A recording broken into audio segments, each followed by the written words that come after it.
கிறிஸ்தியசுக்குள் அழைக்கப்பட்டு தெரிந்து கொள்ளப்பட்டிருப்பதான சகோதரன் சகோதரிகள் யாவருக்கும் இயேசு கிறிஸ்து நாமத்தினால் அன்பின் வாழ்த்துக்கள். என்னுடைய கிருபையினால நம்ம தொடர்ந்து அந்த ஒரு அடுத்த பகுதிக்குள்ளாக கடந்து போகலாம். நாம் பார்த்த விஷயங்கள் பார்க்கும் பொழுது 23ஆம் அதிகாரத்தில் இருக்கிறோம். இந்த அதிகாரம் யூதாவினுடைய நியாய தீர்ப்பு என்கிற பகுதிக்குள்ளாக நாம் தியானித்து வரும்.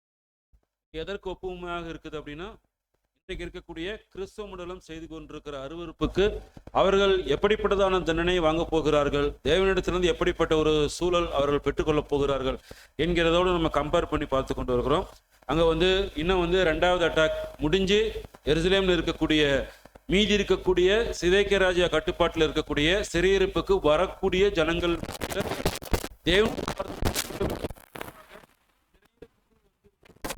எருசலேம் யூத ஜனங்கள் மத்தியில் இருக்கக்கூடிய எசேக்கியேல் மூலமாக தேவன் சில எச்சரிப்புகளை அங்கே கொடுத்து கொண்டு வருகிறத பார்க்கிறோம். சகோதரர்களே, இன்னும் பேலன்ஸ் என்ன இருக்குதுன்னா, 3வது அட்டாக் பொருளில் ஆண்டவர் இயேசு கிறிஸ்துனுடைய 2ஆம் வருகையினுடைய 3வது ஸ்டேஜ் பேலன்ஸ் இருக்கு.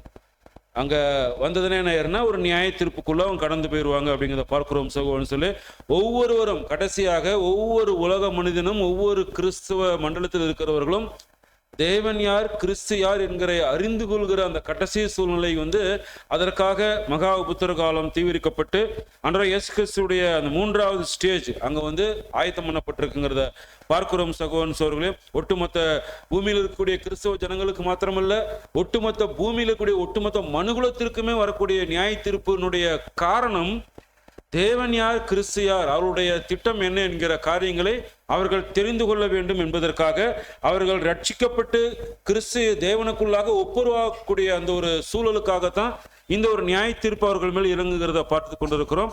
ஆக அன்றைக்கு எசேக்கியேல் இருந்தார். தேவனுடைய வாயாக தேவனுடைய வார்த்தைகளை கொண்டு போய் யூத ஜனங்கள் மத்தியில எச்சரிப்பாக கொடுத்தாங்க. இன்றைக்கு உண்மையும் உத்தமமாக ஊழியம் செய்து கொண்டிருக்கிற எசேக்கியேல் வகுப்பாராகிய நாம் இதே வார்த்தைகளை கிறிஸ்தவ மண்டலத்தின் மத்தியில போய் சொல்வது நம்முடைய தலைமேல் விழுந்த கடமையாக இருக்குதுங்கிறத பார்க்கிறோம். இந்த 23ஆம் அதிகாரத்தினுடைய மைய கருத்து என்ன தலைப்பு கொடுத்தா சரியா இருக்கும் அப்படின்னா, எகிப்து என்கிற தலைப்புக்குள்ளதான் இந்த 23ஆம் அதிகாரம் வருகிறத பார்க்கிறோம். எகிப்துல பழக்கம் இந்த அக்காளுக்கும் தங்கச்சிக்கும் இஸ்ரேல் ஜனங்கள் எகிப்தில் அடிமையா இருக்கும் பொழுது அங்க பழகின பழக்கம் மிகப்பெரிய நியாய தீர்ப்புக்குள்ளாக அவர்களை கொண்டு போச்சு. இன்றைக்கு உலகத்தின் கற்றுக்கொண்ட பாடங்கள் பழக்கங்கள் ஒட்டுமொத்த கிறிஸ்தவ மண்டலத்தையுமே மிகப்பெரிய ஒரு அழிவுக்குள்ளாக அங்க கடந்து போகிறத பார்க்கிறோம். ஒரு தாயின் வயிற்றில் பிறந்த 2 சகோதரர்களை குறித்து 23ஆம் அதிகாரத்தில் தேவன் அங்கு பேசுகிறத பார்க்கிறோம். அவர்கள் மூத்தவள் இளையவள் 2 பேரும் செய்த விஷயம் ஒண்ணுதான், ஒரே தப்பு தான். என்ன தப்புனா, வேசித்தனம் அவர்கள் அங்க பண்ணிட்டாங்க, தேவனை மறந்து போயிட்டாங்க. தேவன் அங்க மூத்தவளை கண்டிச்சாங்க, இளையவளை பிரித்தெடுத்தார், இளையவளும் தப்பு செய்தாங்க. தேவன் என்ன சொல்லிட்டாங்கன்னா, எசேக்கியேல் 23:13 வசனம் வாசிக்கலாம். எசேக்கியேல் 23ஆம் அதிகாரம் 13ஆம் வசனம். அவளும் அசுத்தமானாள் என்றும் அவர்கள் இருவரும் ஒரே வழியில் போனார்கள் என்றும் கண்டேன். ஒரே வழியிலே போயிட்டாங்க. தேவன் என்ன சொல்லிட்டாங்கன்னா, அங்க அவர்கள் முடிச்சிட்டாங்க. பொருள்லையும் அதே காரியங்கள் பார்க்கிறோம் இல்லைங்களா. தேவன் இளையவளை பார்த்து என்ன சொல்லிட்டாருன்னா, உன் சகோதரின் வழியிலே நீயும் நடந்த அப்படிங்கிறார். அங்க பார்க்கும்பொழுது எசேக்கியேல் 23:31 கூட வாசிக்கலாம். எசேக்கியேல் 23ஆம் அதிகாரம் 31ஆம் வசனம். உன் சகோதரியின் வழியிலே நீ நடந்தாய், ஆகையால் அவளுடைய பாத்திரத்தை உன் கையிலே கொடுப்பேன். அவளுக்கு ஒரு பாத்திரம் கொடுக்கப்பட்டுச்சு. நம்ம கடந்த முறை பார்த்தோம் இல்லைங்களா. அந்த பாத்திரங்கிறது எதை அடையாளப்படுத்துது? பாத்திரம்ங்கிறது அவர் கொடுத்த அழைப்பு, தேவன் கொடுத்த அழைப்பு. அதுல ஆசீர்வாதங்கள், கிருபை, நியாயப்பிரமாணம் எல்லாம் போட்டு ஜீவன் தரக்கூடிய ஒரு வாழ்வு அவர்கள் கண் முன்பாக தேவன் வச்சாங்க. ஆனா அந்த அம்மா என்ன சொல்லிச்சுன்னா, இந்த கப்பு எனக்கு பத்தாது, கொஞ்சம் நீளமா கொடுங்க, அந்த கப்பு இன்னும் கொஞ்சம் பெருசா அகலமா கொடுங்க அப்படின்னு கேட்டுச்சு. ஏன் அந்த மாதிரி கேட்டுச்சுன்னா, தேவனுடைய நியாயப்பிரமாணத்தை அதிகமாக கடைபிடிப்பதற்காக அல்ல.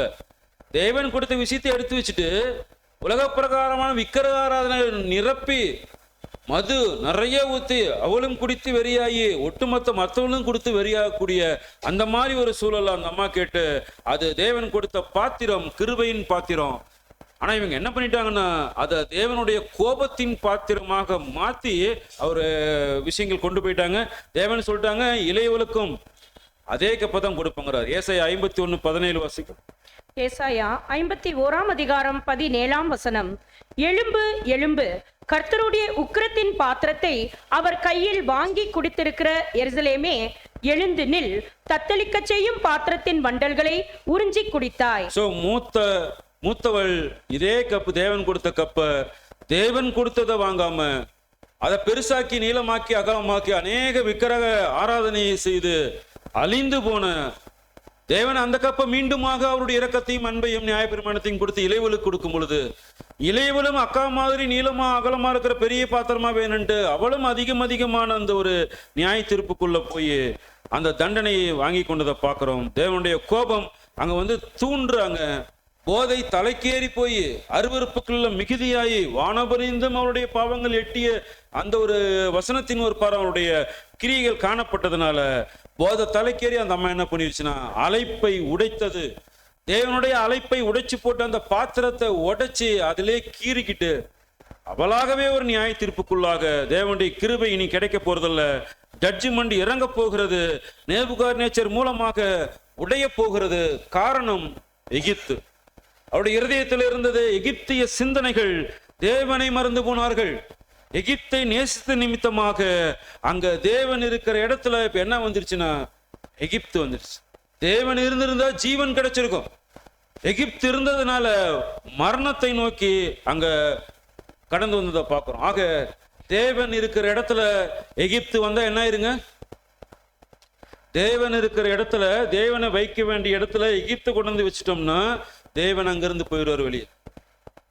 ஆக நம்முடைய வாழ்க்கையில எங்கேயாவது உலகத்தினுடைய சிந்தனைகள், ஏதாவது ஒரு மூலையில, ஏதாவது ஒரு இடத்துல உலகத்தின் சிந்தனைகளை நாம கொண்டு வந்து சபைக்குள்ளேயோ நம்முடைய வீட்டுக்குள்ளேயோ நமக்குள்ளாகவோ எகிப்தினுடைய சிந்தனைகள் வைத்து கொண்டமையானால் நமக்குள் வாசம் செய்யக்கூடிய சத்தியத்தின் ஆவி என்ன ஆயிரும்? நம்மளை விட்டு புரிஞ்ச வசனம் புரியாம போயிடும். கேட்ட சத்தியம் புதுசா இருக்கும்.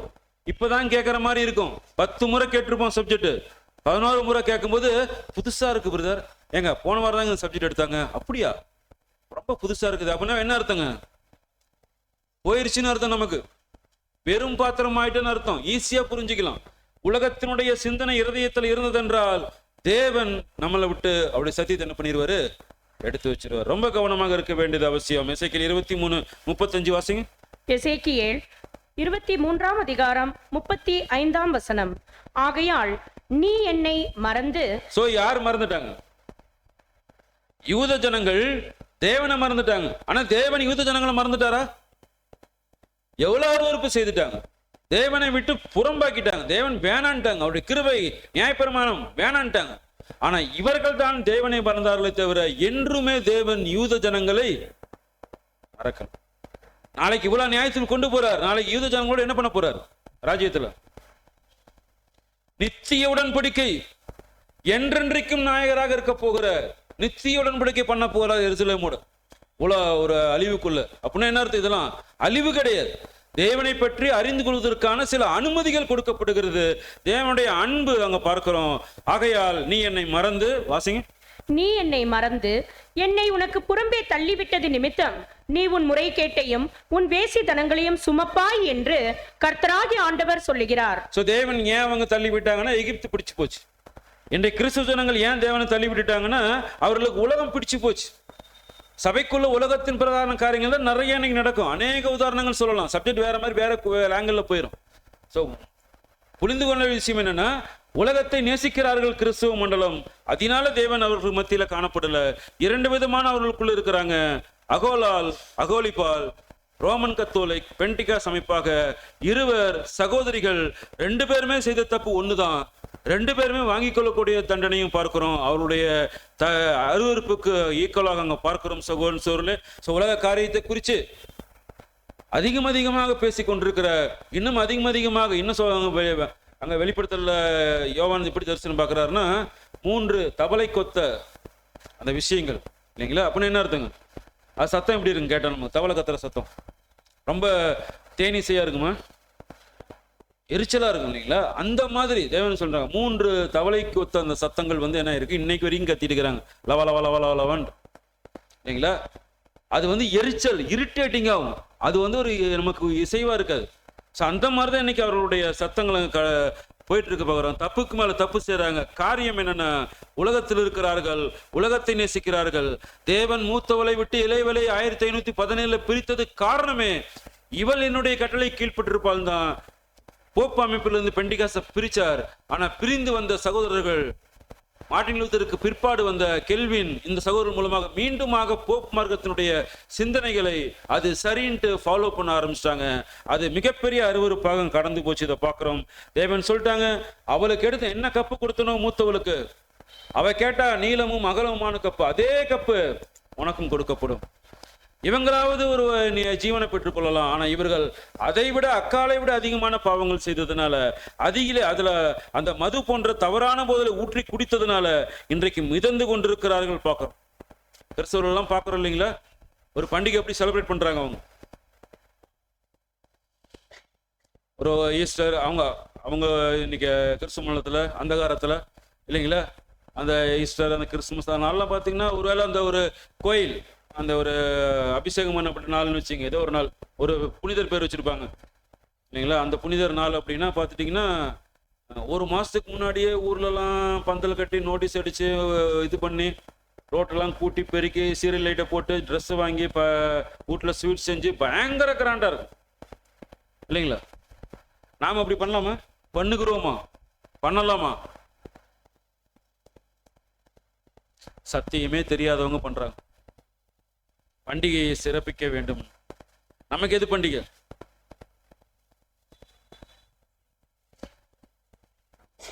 கடைசி இந்த ராபோஜன பந்தி, என்னை நினைவு கூறும்படி இதை செய்யுங்கள்.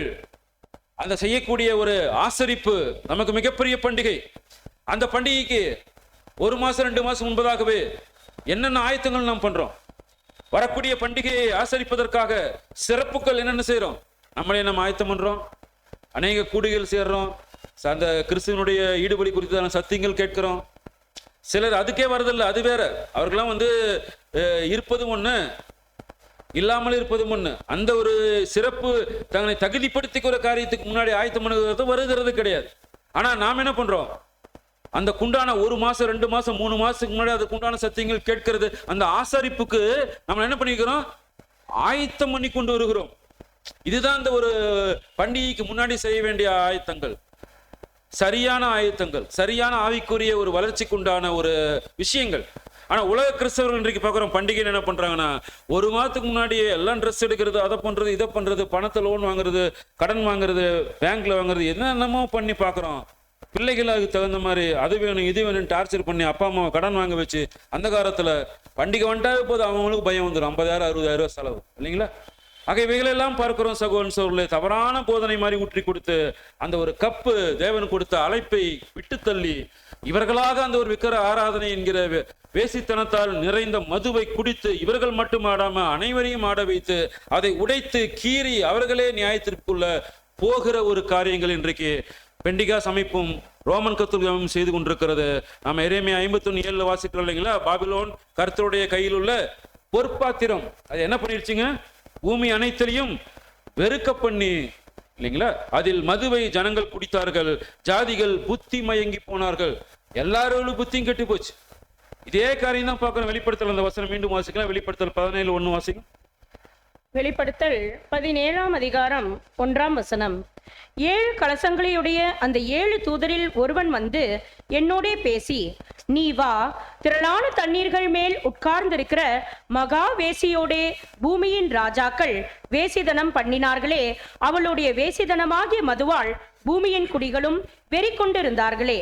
அந்த வேசித்தனம் பண்ணுகிற அந்த வேசி தண்ணீர்கள் என்கிற ஜனங்கள் மீது உட்கார்ந்திருந்து அந்த பூமியின் ராஜாக்களோட வேசித்தனம் பண்ணி பூமியின் குடிகள் அங்க அந்த மதுவை குடிச்சு வெறிக்க பண்ணக்கூடிய ஒரு சூழல்ல இன்றைக்கு போய் கொண்டிருக்கிறது. அந்த ஒரு தங்கச்சி கப்பை உடைக்கிற அளவுக்கு அதனுடைய வெறியாட்டம். இவங்க ஆடிட்டு இருந்தாங்க, ஆனா தங்கச்சி அந்த கப்பே உடைகிற அளவுக்கு தவறான போதனை ஊற்றி குடித்து அங்க பார்க்கிறோம் சகோதரன் சோர்வல. அந்த பாத்திரம் உடைந்ததற்கு என்ன அடையாளம்? கடந்த முறை பார்த்தோம் அப்படின்னா பாபிலோன் விழுந்தது. இனி அது என்ன பண்ண முடியாது, மீண்டுமாக தேவ சமூகத்துக்குள்ளாக எந்த அழைப்புக்குள்ளேயுமே வர முடியாது. அந்த மாதிரி கொடுத்த பாத்திரத்தை அந்த ஒரு அழைப்பை என்ன பண்ணிட்டாங்கன்னா 2 பேருமே அங்க வந்து உடைச்சிட்டாங்க, வேணான்ட்டாங்க. எசேக்கியேல் 23:35 வாசிக்கலாம். எசேக்கியேல் 23ஆம் அதிகாரம் 35ஆம் வசனம். ஆகையால் நீ என்னை மறந்து என்னை உனக்கு புறம்பே தள்ளிவிட்டது நிமித்தம் நீ உன் முறைகேட்டையும் உன் வேசித்தனங்களையும் சுமப்பாய் என்று கர்த்தராகிய ஆண்டவர் சொல்லுகிறார். இங்க பார்க்கும்பொழுது அந்த நீ அப்படிங்கிறது 2 பேர்த்தையுமே குறிக்குது, அக்காவும் தங்கச்சி 2 பேர்த்தையுமே குறிக்குது. நீங்க மறந்ததுனால பார்க்கிறோம் என்ன ஆயிடுச்சுன்னா, நீ என்னை தள்ளி விட்டதன் காரணமாக கண்டிப்பாக ஒரு நாள் ஒரு சங்காரம், ஒரு அழிவு உன்னை தேட வரப்போகிறது. அந்த அழிவு என்னுடைய கோபம் அல்ல, அது நீ என்னை யார் என்று தெரிந்து கொள்வதற்காக நான் காட்டுகிற அன்பு அப்படின்ட்டு அங்க தேவன் சொல்வதை பார்க்கிறோம். இது நம்ம கடந்த முறை பார்த்து இன்றைக்குரிய பாடத்திற்குள்ளாக கடந்து போகும் பொழுது எசேக்கியேல் 23:36 வாசிக்கலாம். எசேக்கியேல் 23ஆம் அதிகாரம் 36ஆம் வசனம். பின்னும் கர்த்தர் என்னை நோக்கி, மனுபுத்திரனே, நீ அகோலாலையும் அகோலிபாலையும் குறித்து வழக்காட மனதானால் அவர்களுடைய அருவருப்புகளை அவர்களுக்கு தெரிய காட்டு. நம்ம ஏற்கனவே இப்ப இந்த விஷயம் பார்த்துட்டோம். வழக்காட மனதானால்னா இங்க வழக்காட வக்கீலாக எசேக்கியேலை தேவன் கூப்பிடல. கடந்த நாட்களே பார்த்தோம் இல்லைங்களா? எதற்கோசம் கூப்பிட்டுருக்காருங்க? வக்கீலாக இருக்கிறது தேவன் கூப்பிடல. யாராக இருக்க கூப்பிடுறார்? நீதிபதியாக இருக்க கூப்பிடுறார்.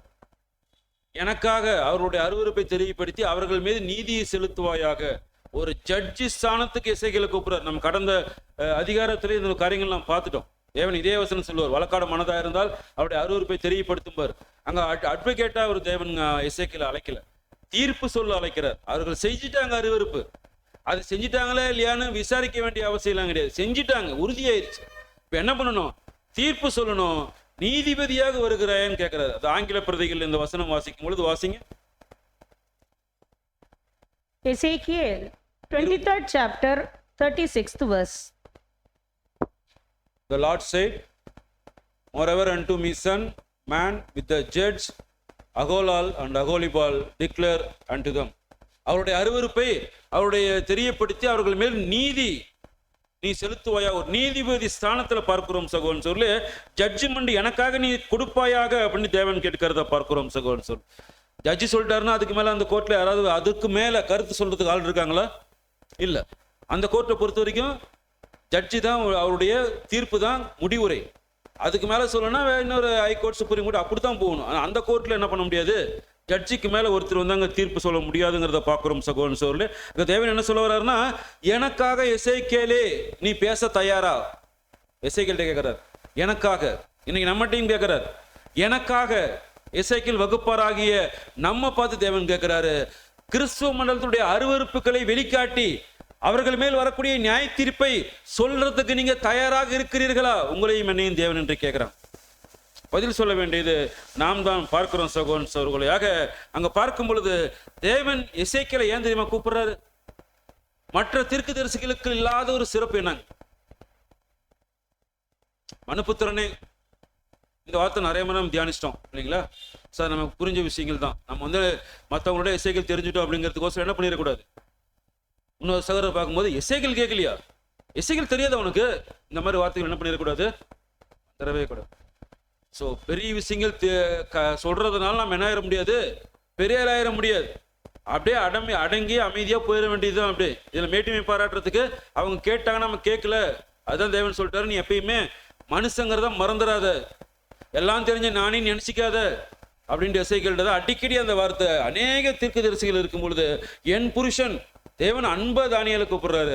ஆனா இவர் என்ன சொல்றாரு, மனுபுத்திரனே மனுபுத்திரனே சொல்றாருன்னா, மிகப்பெரிய தேவனுடைய தெய்வீக திட்டங்கள் முழுவதுமாக சொன்ன பயன்படுத்தப்பட்ட ஒரே தீர்க்கதரிசி எசேக்கியேல்.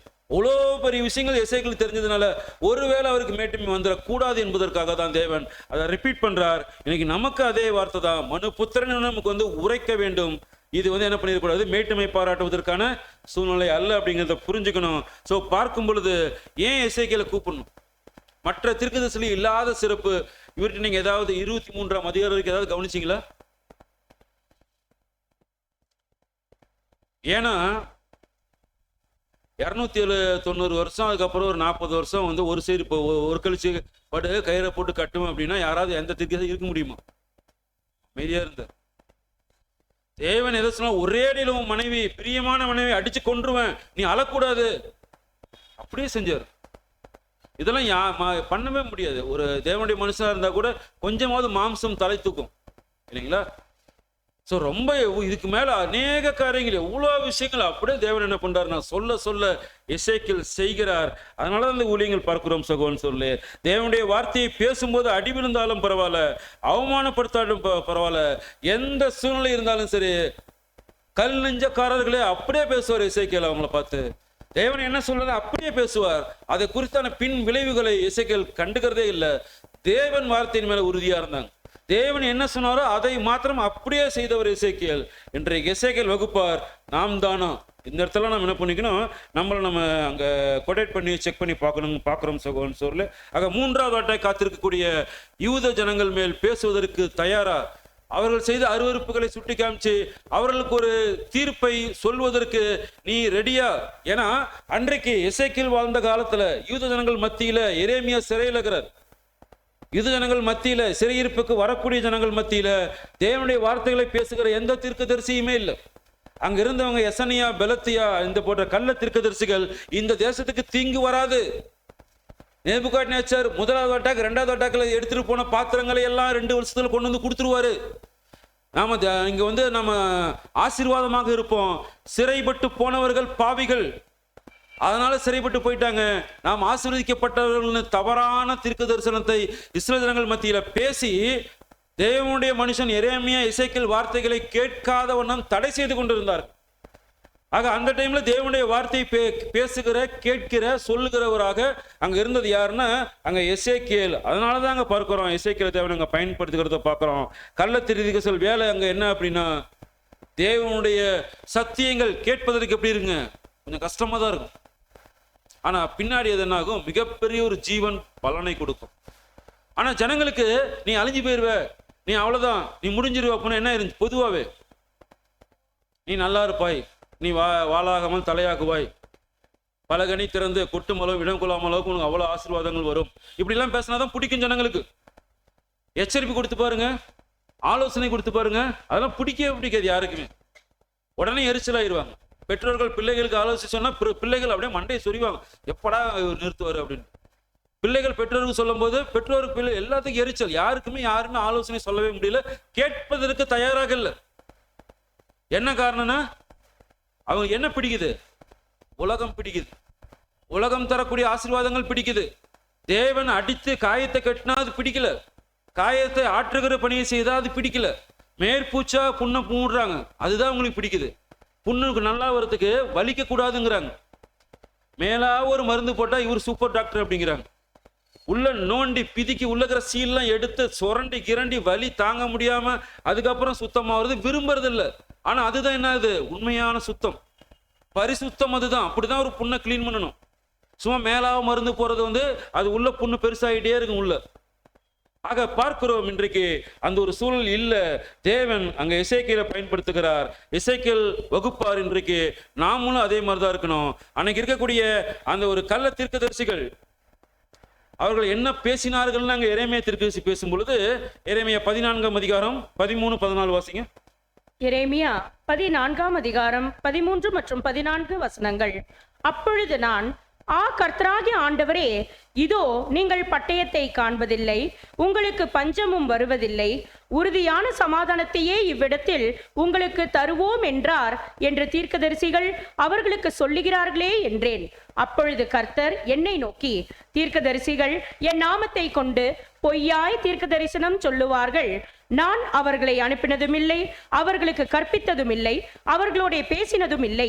அவர்கள் கள்ள தரிசனத்தையும் கள்ள சகுனத்தையும் இல்லாத விசேஷத்தையும் தங்கள் இருதயத்தின் கபடத்தையுமே உங்களுக்கு தீர்க்க தரிசனமாய் சொல்லுகிறார்கள். எசனியா, பெலத்தியா போன்ற கள்ள தீர்க்கதரிசிகள் அவர்கள் மத்தியில் இருந்ததான அந்த கள்ள தீர்க்கதரிசிகள் அவங்க எப்படி சொல்லிட்டாங்கன்னா, பட்டயம் வரதில்ல, பாபு நேபுகாத்நேச்சர் வரப்போறதில்ல, பஞ்சம் வரப்போறதில்ல அப்படின்னு ஒருத்தர் சொல்லிட்டாருன்னா, உறுதியான சமாதானத்தை நாங்கள் தருவோம் என்று வாக்குறுதி கொடுக்கும் பொழுது ஜனங்க என்ன பண்ணுவாங்க, மனம் திரும்ப வேண்டுங்கிற எண்ணமே வராது. தேவன் வாக்குத்தத்தம் கொடுத்துட்டாங்க, இனி சமாதானம் தான் கிடைக்கும், நேபுகாத்நேச்சர் வரமாட்டாரு, அழிவே கிடையாது அப்படின்னு ஒருத்தர் சொல்லிட்டாருன்னா என்ன ஆயிரும், பாடா தப்பிச்சோண்டா, நம்ம செய்த அருவருப்புகளுக்கும் பாவங்களுக்கும் அனுப்பி வைக்க வேண்டியதில்லை, இப்படி என்ன பண்ணிடலாம், கடை சதுட்டு போயிடலான்ட்டு அப்படியே இருப்பாங்க. தொடர்ந்து அருவருப்புக்குள்ள தான் இருப்பாங்க. ஸோ அந்த சூழல், ஆக தேவன் இவரிடத்தெல்லாம் பேசவே இல்லைன்னு தேவன் சொல்றாரு. ஏன்னா தேவன் பேசுகிறது இவர்களுக்கு பிடிக்கல, தேவன் பேசுகிறது இவர்களுக்கு எரிச்சலா இருக்கு. அதனால இந்த கள்ள தீர்க்கதரிசிகள் பேசுகிறது ஜனங்களுக்கு ரொம்ப பிரியமா இருக்கிறதுனால எசேக்கியேல் எரேமியா வார்த்தைகளை கேட்க மனதில்லாமல் எசனியா பெலத்தியா போன்றவர்களை அங்க பேசுகிறத கேட்கிறார்கள். இருதயத்தின் கபடத்தையே உங்களுக்கு தீர்க்க தரிசனமாக சொல்லுகிறார்கள்னு தேவனுங்க சொல்லுகிறத பார்க்கிறோம் இல்லைங்களா. அவங்ககிட்ட நான் பேச போறதில்ல, அப்படிப்பட்டவர்கள் என்ன சொன்னாலும் கேட்காதீங்க இல்லைங்களா. அநேக காரியங்கள் நம்ம சொல்லலாம். ஜனவரி 1ஆம் தேதியெல்லாம் நம்முடைய சகோதரர்கள், பெயர் சபை சகோதரர்கள் கொடுக்குற வாக்குத்தத்தெல்லாம் கேள்விப்பட்டிருக்கிறீங்களா? பயங்கரமா இருக்கும். வேதத்தில் அலைந்து தேடி கண்டுபிடிச்சி வாக்குத்தத்த அட்டைகள்லாம் எடுத்து ஒரு ஃபேமிலிக்கு ஒவ்வொன்றா கொடுப்பாங்க. அதை படித்தா நமக்கே இந்த வருஷம் இப்படி தேவன் நம்மளை வழிநடத்த போறாரான்னு ஒரு ஆசீர்வாதமாக இருக்கும், ஒரு சந்தோஷம் இருக்கும். ஆனால் அடுத்த நாளே மிகப்பெரிய கேடு வீட்டில் நிற்கும். உடனே என்ன நினைப்போம், நேற்று பாருங்க அந்த போதகர் நம்மளை தப்பாக சொல்லிட்டாருன்னு போய் கேட்போமா? ஒருத்தர் கூட அந்த யோசனையே வராது. இப்படி நம்மளை வாழ்த்துதல் தேவன் கொடுத்தாரே, ஒரு போதகர் சொன்னாரேங்கிற சிந்தனை கடைசி வரைக்குமே வராது. ஏன் இந்த கேடு வந்ததுன்னு நினைக்க கூட மாட்டாங்க. ஏன் இந்த கேடுக்கு என்ன விடுதலைன்னு தேவன்டையும் போக மாட்டாங்க. எங்க போவாங்க? மீண்டும் அந்த கள்ளத்திற்கு சொல்லிட்டே போவாங்க. இது என்ன இப்படி இருந்துச்சுங்க ஆசீர்வாதம், ஒரு மாதிரி நேற்று சூழல் சரியில்லை அப்படின்னா அதுக்கு அவர் என்ன பண்ணுவார்? பரிகாரம் பண்ணுவார். 1000 ரூபாய் காணிக்கை, அரக்கை சட்டை 2, இப்படியாக லிஸ்ட் கொடுத்து என்ன பண்ணுவார்? பூஜாரி சொல்லுவாங்க 2 எலுமிச்சம்பழம், ஒரு தேங்காய், அது மாதிரி அவர் ஒரு லிஸ்ட்டை கொடுத்து அந்த லிஸ்ட்டை கொடுத்து என்ன பண்ணிடுவாரு? பரிகாரம் செஞ்சுட்டாருன்னா அது என்ன ஆயிரும்? சரியா போகிறதாக எசனியா பெலத்தியா போன்ற தீர்க்கதரிசிகள் குறி சொல்லுகிறதுனால அவர்கள் சொல்லுகிற சமாதானம் தான் ஜனங்கள் எதிர்பார்க்கிறார்களே தவிர தேவனுடைய பிள்ளைகள் தேவனோடு பேசுகிற அந்த ஒரு உறவு பிடிக்கல. தந்தை மகன் உறவு அவர்களுக்கு பிடிக்கல. தீர்க்கதரிசனத்தை அவர்கள் பார்க்கிறதில்ல, கள்ள தீர்க்கதரிசனத்தை பார்க்கிறார்கள். பார்க்கிறோம் சகோதரன் சோர்களே. எசேக்கியேல் என்ன சொல்லுங்க? இதோ பட்டயம் வரப்போகிறது, உங்களிடத்திற்குரிய சமாதானம் எடுக்கப்பட்டு போகும், சிறைப்பட்டு போவீர்கள், 70 வருஷம் பாபிலோனிலே அகதிகளாக இருப்பீர்கள். இது தேவனுடைய தீர்க்கதரிசனம். இதை சொன்னா அடிப்பாங்களா அடிக்க மாட்டாங்களா? இந்த பக்கம் எசனியா பெலத்தியா என்ன சொல்றாங்க? சமாதானத்தை தருவோம், வாருங்கள், நித்திய சமாதானம். இந்த பக்கம் எசேக்கியேல் வகுப்பார், உங்களுக்கு சமாதானத்தை எடுத்து போட்டுருவேன், நீங்க இனிமேல் சிறையிருப்பு தான், அழிவு தான், நியாய தீர்ப்பு தான், மனம் திரும்புங்கள் அப்படின்னா இந்த யாருக்கு அடி விழுவும்? யாருக்கு மாலை விழுவும்? இவங்களுக்கு மாலை விழுவும். சத்தியத்தை பேசுகிறவர்களுக்கு அடிதான் விழும். ஆனா எசேக்கியேல் அடி வாங்கிட்டு நிப்பார்.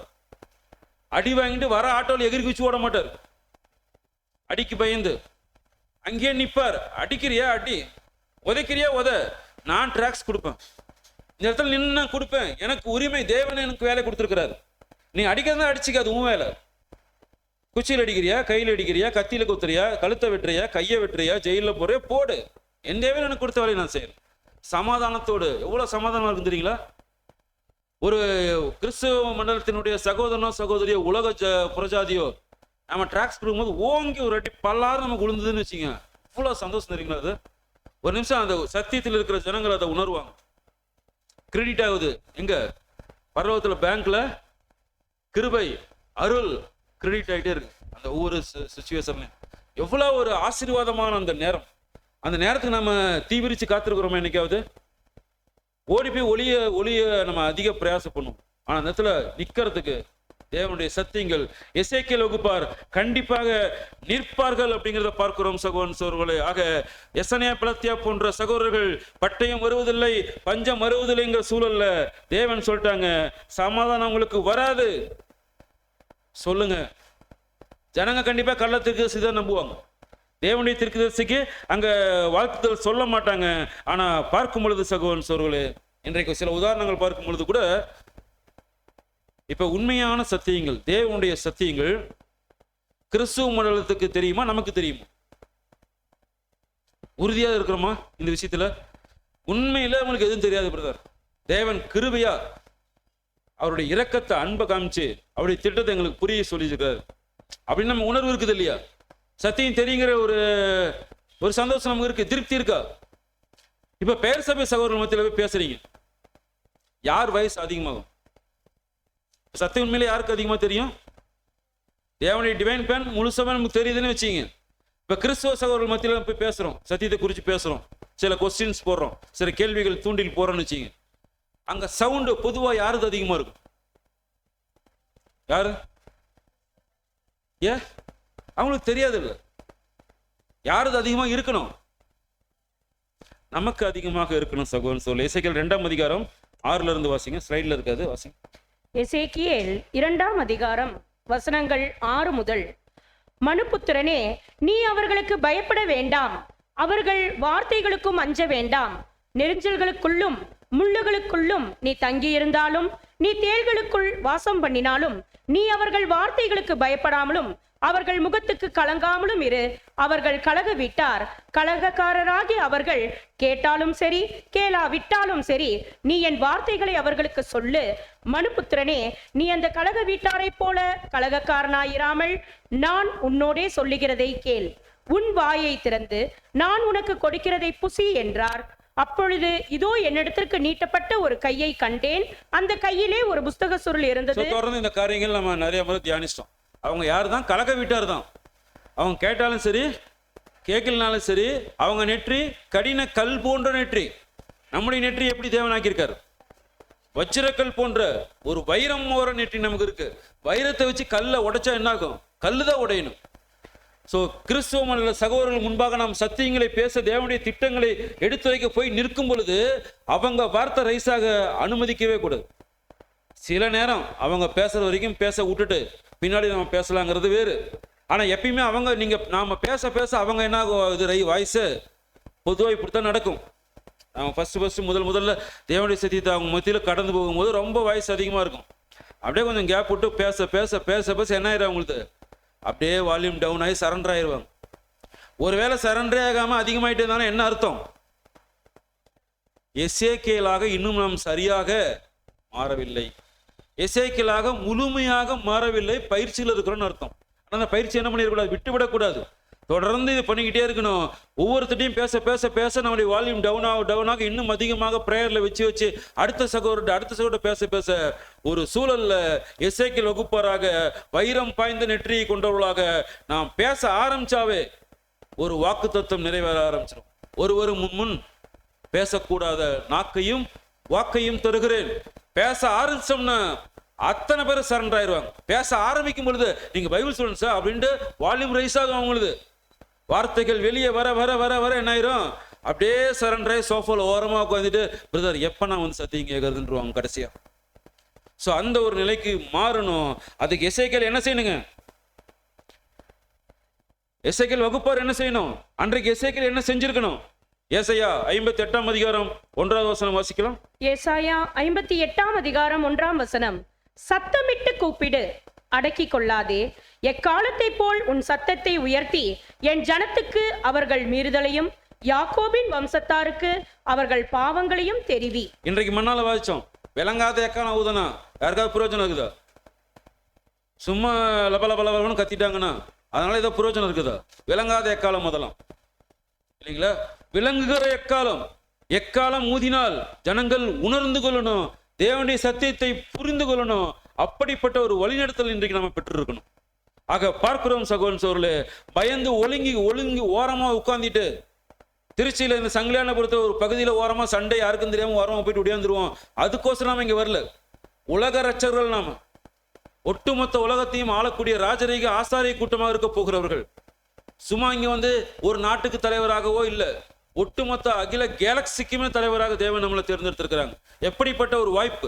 ஒரு சின்ன ஒரு ஊருக்கு தலைவர் என்ன பேச்சு பேசுறாரு ஸ்டேஜில், ஒரு நாட்டுக்கு தலைவர் ஸ்டேஜில் என்ன பேச்சு பேசுறாரு. அவங்க பேசினாங்கன்னா உலக மக்கள்லாம் ஆன்னு வாயை தொடர்ந்து கேட்கிறாங்க. ஒட்டுமொத்த உலகத்திற்கே தலைவராக போகிறவர்கள் எப்படிப்பட்ட பேச்சு அவர்கள் வாயில் இருந்து அனைவரையுமே கண்ட்ரோல் பண்ணி அப்படியே மூச்சடைத்து கேட்கக்கூடிய ஒரு சூழல்ல பேசக்கூடியவர்களாக அமைதியா ஓரமா இருந்து ஒரு பிரயோஜனம் இல்லை. இதுதான் சத்தியம், இதுதான் உண்மையான சத்தியம், சரியான இடத்துக்கு வந்துட்டேன். விசுவாசம் தேவைதான், ஆனா கிரி இல்லாத விசுவாசம் ஒரு பிரயோஜனமே இல்லை. அடக்கி கொள்ளாமல் தைரியமாக சத்தமிட்டு தேவனுடைய எக்காலத்தை விளங்க செய்தால் எசேக்கியேல் வகுப்பாராக நாம் இருப்போம். ஒருவேளை இல்லை என்றால் இன்றைக்கு அன்றைக்கு யூத ஜனங்கள் போல இன்றைக்கு கிறிஸ்தவ ஜனங்கள் போல ஒரு நியாய தீர்ப்புக்குள்ள கடந்து போயிருமே தவிர, அன்றைக்கு எசேக்கியேல் ஒரு பாதுகாப்புக்குள் இருந்தது போல எசேக்கியேல் வகுப்பாராகிய நாம் இன்றைக்கு இருக்க முடியாதுங்கிறத பார்க்கிறோம் சகோதரர்களே. ஆக பார்க்கிறோம், அங்க இன்னைக்கு எசேக்கியேல்ட்ட தேவன் சொல்லிதான் விட்டாங்க, நீ போய் சொல்லு. ஆனா அடிப்பாங்க, கல்லெடுத்து அடிப்பாங்க, அசிங்கப்படுத்துவாங்க, அவமானப்படுத்துவாங்க. அவங்க கலக வீட்டார், நீ தயங்காமல் பேசு. என்ன அவங்க கேட்டாலும் சரி கேட்கலனாலும் சரி நீ பேசு. இதுதான் புதிய ஏற்பாடு ஒரு வசனம் சொல்லுது, உன் சத்துருவையும். யார் அவர்கள் எல்லாமே? வேத மாணவர்கள் தவிர நமக்கு எல்லாருமே யாரு? எல்லாருமே சத்துரு. யோசிக்க வேண்டியதே இல்லை. வேத மாணவர்களை தவிர அனைவருமே நமக்கு யாருன்னா சத்துரு. ஒரு என்னுடைய ரொம்ப க்ளோஸ் நண்பன், சின்ன வயசுல இருந்து எனக்கு ரொம்ப கூடவே இருக்கான். வா நண்பரே, இன்னைக்கு சினிமாவுக்கு போவோம், தியேட்டருக்கு, புது படம் ரிலீஸ். யார் அவன்? எனக்கு நண்பன் தான். ஆனா அவன் யார்? எனக்கு சத்துரு. என்னுடைய நேரத்தை விரயத்தை திருடுகிற ஒரு சத்துரு அவன்.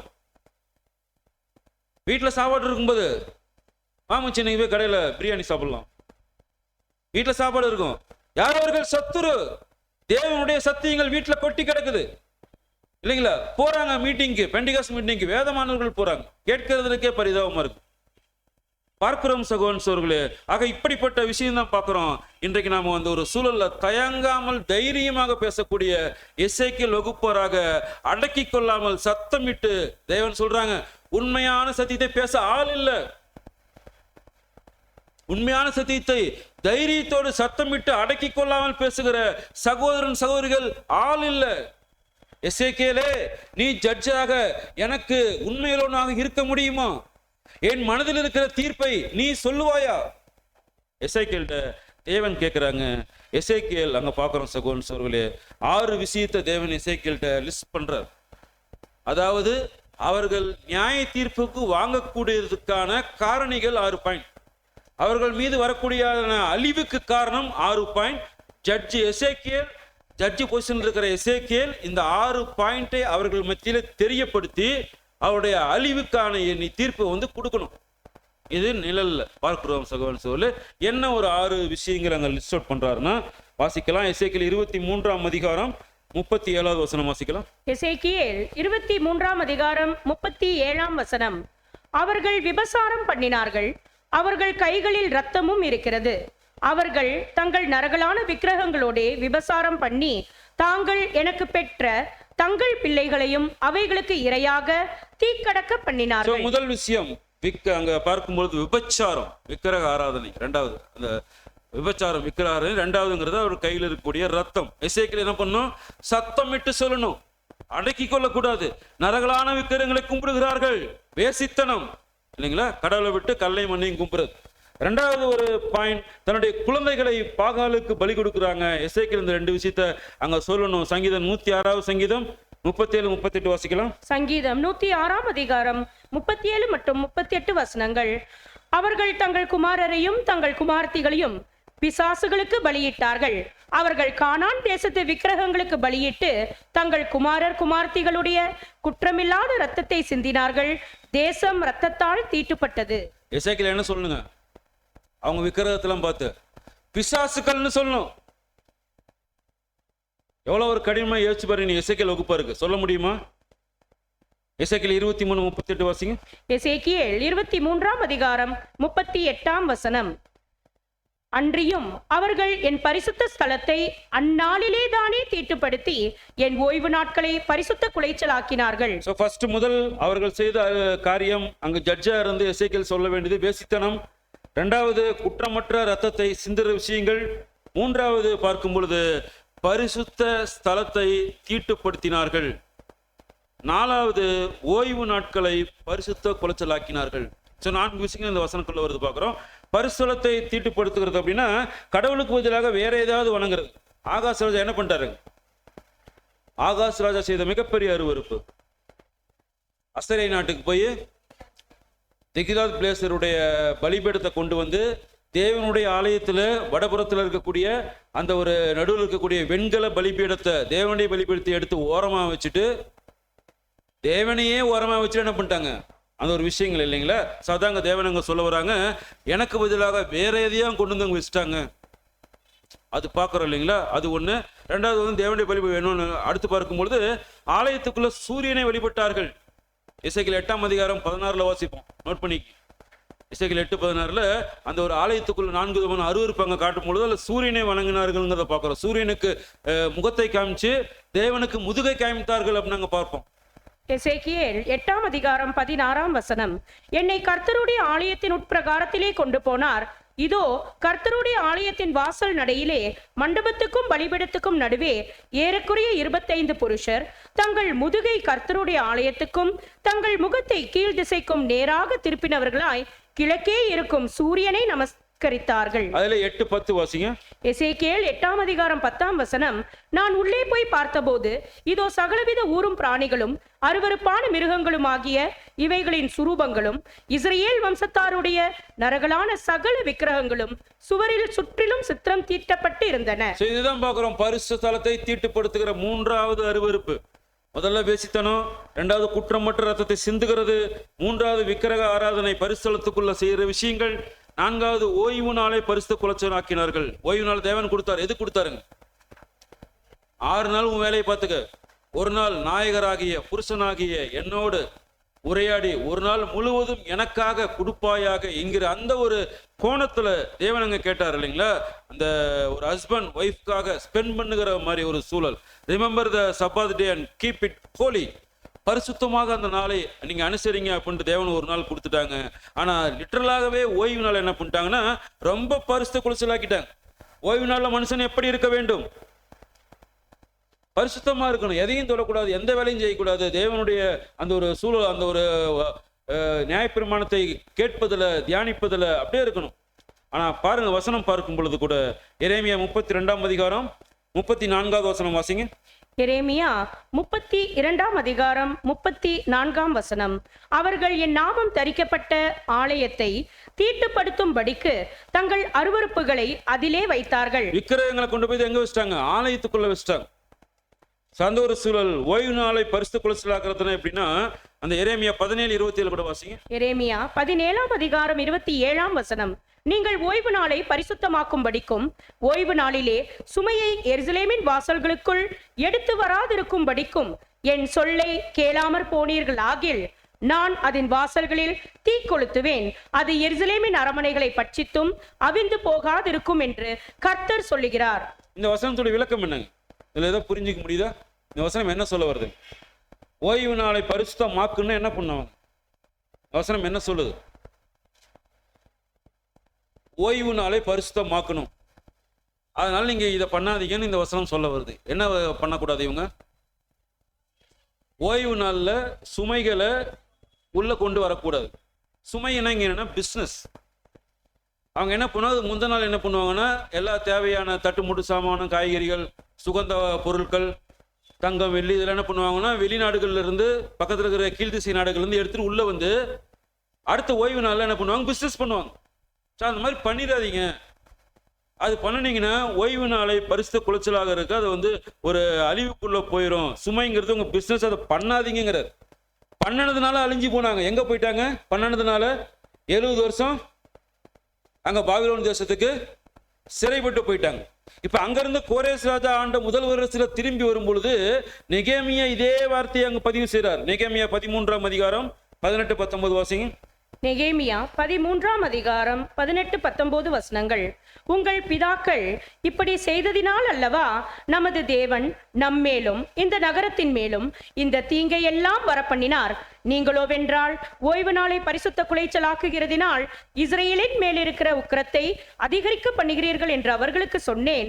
ஆகையால் ஓய்வு நாளுக்கு முன்னே எருசலேமின் பட்டண வாசலில் மாலை மயங்கும் போது கதவுகளை பூட்டவும் ஓய்வு நாள் முடியும் மட்டும் அவைகளை திறவாதிருக்கவும் வேண்டுமென்று கட்டளையிட்டு ஓய்வு நாளிலே ஒரு சுமையும் உள்ளே வராதபடிக்கு வாசல் அண்டையிலே என் வேலைக்காரரில் சிலரை நிறுத்தினேன். தேவ நியாயப்பிரமாணத்தில் இப்படி எல்லாம் கொடுக்கும்பொழுது நீங்க என்ன பண்ணீங்க? கொண்டு வந்து வச்சு பிசினஸ் பண்ணிட்டீங்க. அதனாலதான் இங்க இவ்வளவு பெரிய ஒரு சிறையிருப்புக்குள்ள வந்துட்டோம். மீண்டும் என்ன பண்ணக்கூடாது, தப்பு பண்ணிடக்கூடாது. அதனால நீங்க உள்ள வரக்கூடாது. வந்தீங்கன்னா நான் பூட்டிடுவேன். நீங்க அடுத்த நாள் ஓய்வு நாள் முடிஞ்ச பிறகுதான் பட்டணத்துக்குள்ள வர முடியும். அப்படின்ட்டு அங்க நெகேமியா சொல்றார். அது பார்க்கும் பொழுது உள்ள பிசினஸ் பண்றாங்க, அதனால தேவனுடைய ஆலயத்தை கல்வர் குகையாக்குகிறது போல ஒரு காரியங்கள் செய்ததுனால தான் அழிவுக்குள்ளேயே வந்தாங்க. எரேமியா எசேக்கியேல் அந்த வசனம் மீண்டும் வாசிக்கும், அவர் எசேக்கியேல் பதிவு செய்யும் பொழுது எசேக்கியேல் 23:39 வாசிங்க. எசேக்கியேல் 23:39 வசனம். அவர்கள் தங்கள் பிள்ளைகளை தங்கள் நரகலான விக்கிரகங்களுக்கென்று பலியிட்ட பின்பு அவர்கள் என் பரிசுத்த ஸ்தலத்தை பரிசுத்த குலைச்சலாக்க அந்நாளில் தானே அதற்குள் பிரவேசித்தார்கள். இதோ என் ஆலயத்தின் நடுவிலே இப்படி செய்தார்கள். சோ பரிசுத்த ஸ்தலத்தை பரிசுத்த குலைச்சலாக்க அந்த ஓய்வு நாள்ல அவங்க செஞ்சிருக்க கூடாது.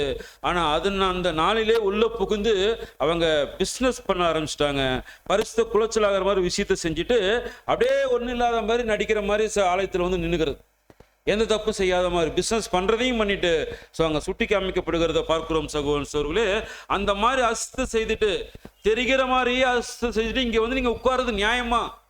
தேவனுடைய ஆலயத்தை பரிசுத்த குலைச்சலாக்கிட்டு இங்க உட்கார்ந்து இருக்கிறீங்களே, இது நியாயமா அப்படின்ட்டு தேவன் அங்க கேட்கிறார்.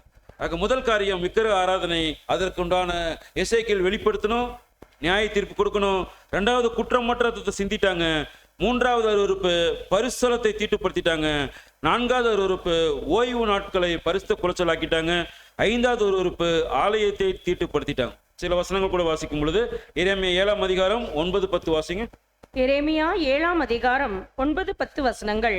நீங்கள் திருடி கொலை செய்து விபசாரம் பண்ணி பொய்யானையிட்டு பாகாலுக்கு தூபம் காட்டி நீங்கள் அறியாத அந்நிய தேவர்களை பின்பற்றி பிற்பாடு என் நாமம் தரிக்கப்பட்ட இந்த ஆலயத்திலே எனக்கு முன்பாக நின்று இந்த அருவருப்புகளை எல்லாம் செய்வதற்காக விடுதலை பெற்றிருக்கிறோம் என்று சொல்வீர்களோ? எப்படி கேட்கிறார் பாருங்க தேவன். எவ்வளவு ஒரு வேதனையில ஒரு இருதயத்திலிருந்து அந்த வார்த்தைகள். நடிக்காதீங்க அப்படிங்கிறார். வெளிப்படுத்தல் 3ஆம் அதிகாரத்தில் வாசிப்போம், உன் கிரியைகளை நான் அறிந்திருக்கிறேன் அப்படின்ட்டு. அந்த வார்த்தைக்கு என்ன அர்த்தங்க? ஏன் ஒருக்க நாம் தியானிச்சது, உன் கிரியைகளை அறிந்திருக்கிறேன் அப்படின்னா நீ யாருங்கிறது, நீ எக்லிஷால அப்படி நல்ல மாதிரி நடிக்காத, நீ யார் அப்படிங்கிறது எனக்கு தெரியும். நீ ஜனங்க முன்னாடி நடிச்சுக்கலாம், சபையார் முன்னாடி நல்ல மாதிரி நடிச்சுக்கலாம், ஆனா எனக்கு நான் உன்னுடைய இருதயங்களையும் உன்னுடைய உள்ளிருந்தயங்களையும் ஆராயவராக இருக்கிறேன். ஸோ அதனால என்ன பண்ண முடியாது, நம்ம இங்கே நடிக்கிற வேலை என்ன ஆகாது, செட் ஆகாது. ஜனங்களுக்கு முன்னாடி நடிச்சதுனால ஒரு பிரயோஜனம் இல்லாத வேலை எதுக்கு செஞ்சுட்டு, ஏதோ ஒன்று செஞ்சோம்னா பிரயோஜனம் இருக்கணும். பிரயோஜனம் இல்லைன்னா நடிச்சு நான் என்ன நல்ல பேர் வாங்க போறோமா, நாளைக்கு ஜீவன் பெற்றுக்கொள்ள போகிறோமா? ஒன்றும் இல்லை, யதார்த்தமாக இருக்கலாம். ஏன்னா தேவன் அங்கே பார்க்கும் பொழுது நம்மளுடைய இருதயத்தை ஆராய்வதாக பார்க்குறோம். ஆனால் இவங்க என்ன பண்ணிட்டாங்கன்னா, ஒரு பிற்பாடு எல்லாத்தையும் செஞ்சுட்டு என் நாமம் தரிக்கப்பட்ட இந்த ஆலயத்தில் எனக்கு முன்பாக நின்று இந்த அருவருப்புக்கெல்லாம் செய்வதற்கு விடுதலை பெற்றிருக்கிறோம் என்று சொல்லுவீங்களா? அந்த அளவுக்கு உங்களுக்கு தைரியம் இருக்கா? ஸோ தேவன் அங்கே இஸ்ரேல் யூத ஜனங்களை பார்த்து கேட்கிறத பார்க்கிறோம் சகோதரன். இது ஒரு 5வது காரியம். 6வது காரியம் குறித்து பார்க்கும் பொழுது எசேக்கியேல் அவங்க முன்னாடி இந்த அருவருப்பை சுட்டி காமிக்கணும். எசேக்கியேல் 23ஆம் அதிகாரம் 40 வசனம் வாசிக்கலாம். எசேக்கியேல் 23ஆம் அதிகாரம் 40ஆம் வசனம். இதுவும் அல்லாமல் தூரத்தில் உள்ள புருஷரிடத்திற்கு தூது அனுப்பி அவர்களை வரவழைத்தார்கள். அவர்கள் வந்தார்கள். அவர்களுக்கென்று நீ குளித்து உன் கண்களில் மையிட்டு கொண்டு ஆபரணங்களால் உன்னை அலங்கரித்து. தூரத்தில் இருக்கிற புருஷரை அங்க பாக்குறோம் சகோதரன் சொல்லி தூது அனுப்பி கூப்பிடுறாங்களாம். பக்கத்திலே ஒரு புருஷர் இருக்கிறார். யாருங்க? கைப்பிடித்த நாளிலே நாயகராக இருந்த பிதாவாகிய தேவன் பக்கத்துல இருக்கிறார். ஆனா இவங்களுக்கு யாரை பிடிச்சிருக்குது? தூரத்தில் இருக்கிற புருஷர்கள் இல்லைங்களா, தேவனை விட்டுட்டாங்க. இந்த 6 அருவருப்புகள் இஸ்ரவேல் ஜனங்கள் செய்து கொண்டிருந்த தவறு, இதை எசேக்கியேல் போய் சத்தமிட்டு அடக்கி கொள்ளாமல் அவர்களிடத்துல அங்க பேசி அவர்கள் மேல் வரக்கூடிய நியாய தீர்ப்பை நீதிபதி ஸ்தானத்திலிருந்து எசேக்கியேல் சொல்ல வேண்டியது அவசியமாக இருக்கு. எசேக்கியேல் அன்றைக்கு எசேக்கியேல் சொன்னார். எசேக்கியேல் வகுப்பாராக நாம் இன்று சொல்ல வேண்டிய கட்டாயம் கண்டிப்பாக இருக்குது. ஆக ஒரு ஜட்ஜ் ஒரு குற்றவாளிக்கு தீர்ப்பளிக்கலாம், ஒரு குற்றவாளியை தீர்ப்பிடலாம் இல்லைங்களா. ஆனா ஜட்ஜி மேல குற்றம் சுமத்த முடியுமா? முடியாது. நம்ம தியானிக்கலாம். எசேக்கியேல் 23:36 மீண்டும் வாசிங்க. எசேக்கியேல் 23ஆம் அதிகாரம் 36ஆம் வசனம்.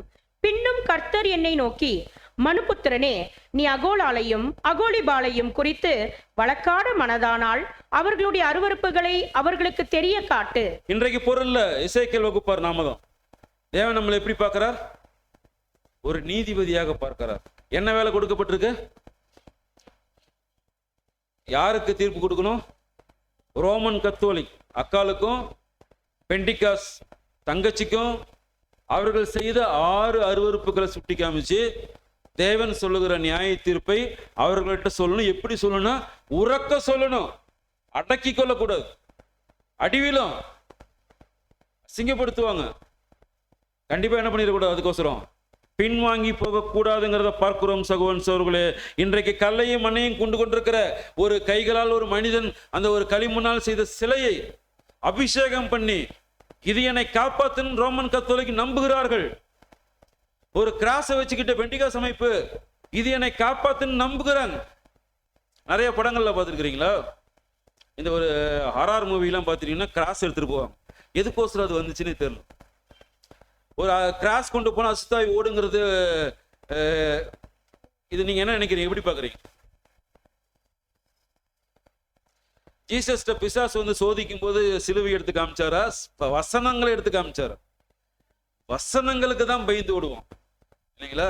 அது ஒரு மனிதனால் செய்யப்பட்ட ஒரு சின்ன ஒரு அடையாளம். அது நம்ம அந்த காலத்தில் இருக்கும்போது நிறைய நான் பார்த்துருக்கிறேன். படுக்கும்போது பின் இங்கே ஒரு சிலுவை, காலுக்கு ஒரு சிலுவை, இந்த பக்கம் ஒரு சிலுவை, இந்த ஒரு சிலுவை போட்டு படுப்பாங்க. ஏன்டா சிலுவை போறேன்னா பிசாசு வராதான். குழந்தைங்க ஸ்கூலுக்கு போகும்போதெல்லாம் நெத்தியில் அப்படி கிராஸ் போட்டு விடுவாங்க. ஆனால் எல்லாருமே செஞ்சிருக்கிறோம் அந்த காலத்தில், தப்பு சொல்லலை. ஆனால் அசிங்கமா இருக்கு இப்போ பார்க்கும்போது. அதனால ஒரு விஷயமே கிடையாது. இருதயத்தில் ஒன்றான மெய் தெய்வம் அப்படிங்கிற ஒரு ஈடுபாடு, ஒரு சத்தியம், எனக்காக ஈடுபலி என்ன எப்படி கொடுத்துட்டார்? நான் செய்த பாவங்களுக்காக, என்னுடைய அக்கிரமங்களுக்காக, என்னுடைய மீறுதலுக்காக அடிக்கப்பட்டார், நொறுக்கப்பட்டார். அந்த ஒரு உணர்வு இருக்கணும், அந்த ஒரு எண்ணம், நல்ல எண்ணம் இருக்கும்போது பக்கத்தில் அசுத்தாவி வராது. தான் உண்மை. சிலுவையை காமிச்சு பிசாசை ஓடி போனா ஓடாது, புடிங்கி போட்டு அதை நம்மளை மிதிச்சு சரிங்களா? ஸோ இதெல்லாம் உலகத்தில் இந்த மாதிரி உலக காரியங்கள் பார்க்கிறோம் சகோதரன் சோர்களே. ஆக ஜட்ஜு அங்கே பார்க்கும் பொழுது சகோதரன் சோர்களே, அங்கே ஜட்ஜி பார்க்கும்போது இந்த மாதிரி கல்லையும் மண்ணையும் வணங்காதவராக இருந்தா தான் என்ன சொல்ல முடியும்? வணங்குகிறவர்கிட்ட போய் வணங்காதன்னு சொல்ல முடியும். ஜட்ஜி மேல எந்த கேஸும் இல்லாம இருந்தாதான் ஒரு தீர்ப்பு சொல்ல முடியும். ஜட்ஜி தீர்ப்பு சொல்ற நேரத்துல ஒருத்தர் எந்திரிச்சு நீ ஒழுங்கா அப்படின்ட்டு என்ன ஆயிரும்? எல்லாத்துக்கு முன்னாடியும் மான மரியாதை போயிடும். ஆக எப்படி இருக்கணும் ஜட்ஜி? அவர் ஃபர்ஸ்ட் சுத்தமுள்ளவராக இருக்கணும். அடுத்தவர்களை தீர்ப்பிடக்கூடிய அதிகாரம் தேவன் கொடுக்கிறார்.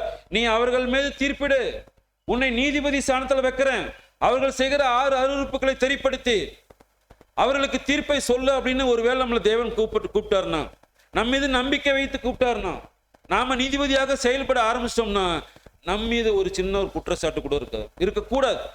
நம் மீது எந்த கேஸ் இருக்கக்கூடாது இல்லைங்களா? இன்றைக்கு அவருடைய கிறிஸ்துவ மண்டலத்தில் சர்ச்சுக்குள்ள அரசியல் இருக்குது, ஜாதி இருக்குது, பணம் இருக்குது, கலர் இருக்குது, எல்லா விஷயங்களும் இருக்குது அங்க. ஆனா அவைகள் எல்லாம் வேண்டான்னு வேரோடு அறுக்கப்பட்டு இங்கே வந்து உட்கார்ந்துருக்கிறோம். நம்ம கிறிஸ்துவின் சரீரங்கங்களாக தெரிந்து கொள்ளப்பட்ட சந்ததியாக, மனவாட்டி வகுப்பாராக, சிறுமந்தை கூட்டமாக இல்லைங்களா? அநேக பேர்கள் நமக்கு சொல்லலாம். அப்படியாக அழைக்கப்பட்ட நாம், நமக்குள்ள கேஸ் இருந்தது என்றால் என்ன பண்ண முடியாது? நாம தேவன் விரும்பி அழைத்த இந்த வாய்ப்புக்குள்ள தேவன் நம்மளை நீதிபதியாக பார்க்க போகிற அந்த ஒரு நேரத்துல நம்ம மீது ஒரு சின்ன ஒரு கேஸ் இருந்தா கூட நாம் அந்த ஸ்தானத்துக்கு என்ன பண்ணிட முடியாது? தகுதியே இல்லாதவர்களாயிரும். நம்ம மீது கேஸ் இருக்கா இல்லைன்னு எப்படி கண்டுபிடிக்கலாம்?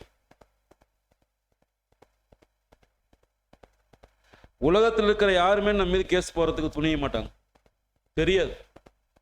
ஒன்னு சொல்லுவாங்க, அவங்க கலசத்தையும் பொதிக்கிறோமா, அது கேஸ் கிடையாது. கேஸ்னா குற்றச்சாட்டு, அருவருப்பு, பாவம் செஞ்சிருக்கணும். நம்ம மீது பாவம் சுமத்த யார் இருக்கிறாங்க? உலகத்தால் ஒருத்தர் கூட கண்டிப்பா செய்ய மாட்டாங்க. யார் செய்வாங்க? உங்க மேல கேஸ் இருக்குன்னு யார் சொல்லுவாங்க? நம்மளை பார்த்து உடன் சரீரங்கங்கள். நம்ம பக்கத்துல எத்தனை பேர் விழ போறாங்க? உன் பக்கத்தில் 1000 பேரும், உன் வலதுபுறத்தில் 10,000 பேரும். அதான் யார் அந்த 1000 பேர் 10,000 பேர்? கிறிஸ்துவ மண்டலமா? நம்ம பக்கத்துல யாரு இருக்கிறா? இந்த வாய்ப்புக்குள்ள வந்தவங்க சொல்லுவாங்க, பிரதர் நீங்க யோகியமா? பிரதர் நீங்க யோகியமா? அவரை நீங்க திட்டினீங்க, நீங்க எப்படி நீங்க ஜட்ஜ் ஆக முடியும்? பிரதர் நீங்களாம் இப்போ தயவு செய்து பேசாதீங்க பிரதர், அன்னைக்கு பாருங்க பண்ணிருந்தீங்களா அந்த மாதிரி அருவருப்பு. சார் நம்ம மேல கேஸ் சொல்றது யாரு? நம்முடைய உடன் சரீரங்கள். ஆக உடன் சரீரங்கள் சொல்லக்கூடாத அளவுக்கு நம்முடைய பலியின் ஜீவம் இருக்கணும். யாரோட ஒரு சகோதரனோட ஒரு சகோதரியோட மனதளவில் சின்ன ஒரு மனஸ்தாபம் இருந்தது என்றால் இருவருமே ஜட்ஜ் ஆக முடியாது. பலி செலுத்த தேவன் எப்படி சொல்றாரு? பலிபீடத்தில் பலி செலுத்த வரணும்னா ஃபர்ஸ்ட் என்ன பண்ணணும்? யார்கிட்டயாவது மனஸ்தாபம் இருந்துச்சுன்னா என்ன பண்ணிரு? சரி பண்ணிட்டு பிறகு வந்து பலி செலுத்து. மனஸ்தாபத்தோட இங்க பலி செலுத்திலிருந்து உட்கார்ந்து இருக்கிறதா அது மூலமான பலி, தேவன் விரும்பாத பலி. உறக்க சொல்லணும். கிறிஸ்துவ மதத்தில் மாத்திரமல்ல, நம்முடைய உடன் சகோதரன் சகோதரர்கிட்ட அவருடைய அருவருப்புகளை தெரிவிக்கணும். சபையார் ஒத்துக்க மாட்டாங்க, என்ன சண்டை போடுறான் அப்படிம்பாங்க. ஆனா தெரிவிக்க வேண்டியது கட்டாயம். அவர் என்ன பண்ணணும்? உணரணும், வாழ்வில் மாறணும், அவர் ஜட்ஜாக வரணும். தேவன் நம் மீது நம்பிக்கை வைத்து அந்த காலத்திலிருந்து நம்மளை கூப்பிட்டுருக்கார். நம் மீது ஒரு கேஸ் கூட இருக்கக்கூடாது. ஒரு சகோதரி கூட, ஒரு சகோதரன் கூட அவர் சரியில்லைங்க என்று சொன்னால் நம் மீது கேஸ் இருக்குன்னு அர்த்தம். தேவன் எதிர்பார்க்கிற அந்த ஒரு நீதிபதியாக நாம் ஆக முடியாது. ஆக நம் மீது எந்த ஒரு கேஸ் இல்லாத மாதிரி பார்த்துக்கணும். கேஸ் இல்லாமல் இருந்தாதான் கிறிஸ்துவ மண்டலத்தை நியாயம் தீர்க்கக்கூடிய, அந்த நீதி செய்யக்கூடிய, நீதி சொல்லக்கூடிய, ஜட்ஜ்மெண்ட் கொடுக்கக்கூடிய நீதிபதி என்கிற தேவன் விரும்புகிற ஒரு ஸ்தானத்தில் போய் அமர முடியும். இன்றைக்கு புது சிருஷ்டிகள் அந்த ஒரு புது இந்த வாய்ப்பில் வரக்கூடிய சகோதரன் சகோதரர் மத்தியில் பார்க்குற நிறைய பிரச்சனைகள். கோர்ட்டுக்கு போறாங்க, அங்க போறாங்க, இங்க போறாங்களா இல்லையா? கேஸ் பார்த்துருக்கீங்களா இல்லையா? கோர்ட்ல நம்ம சகோதரர்கள்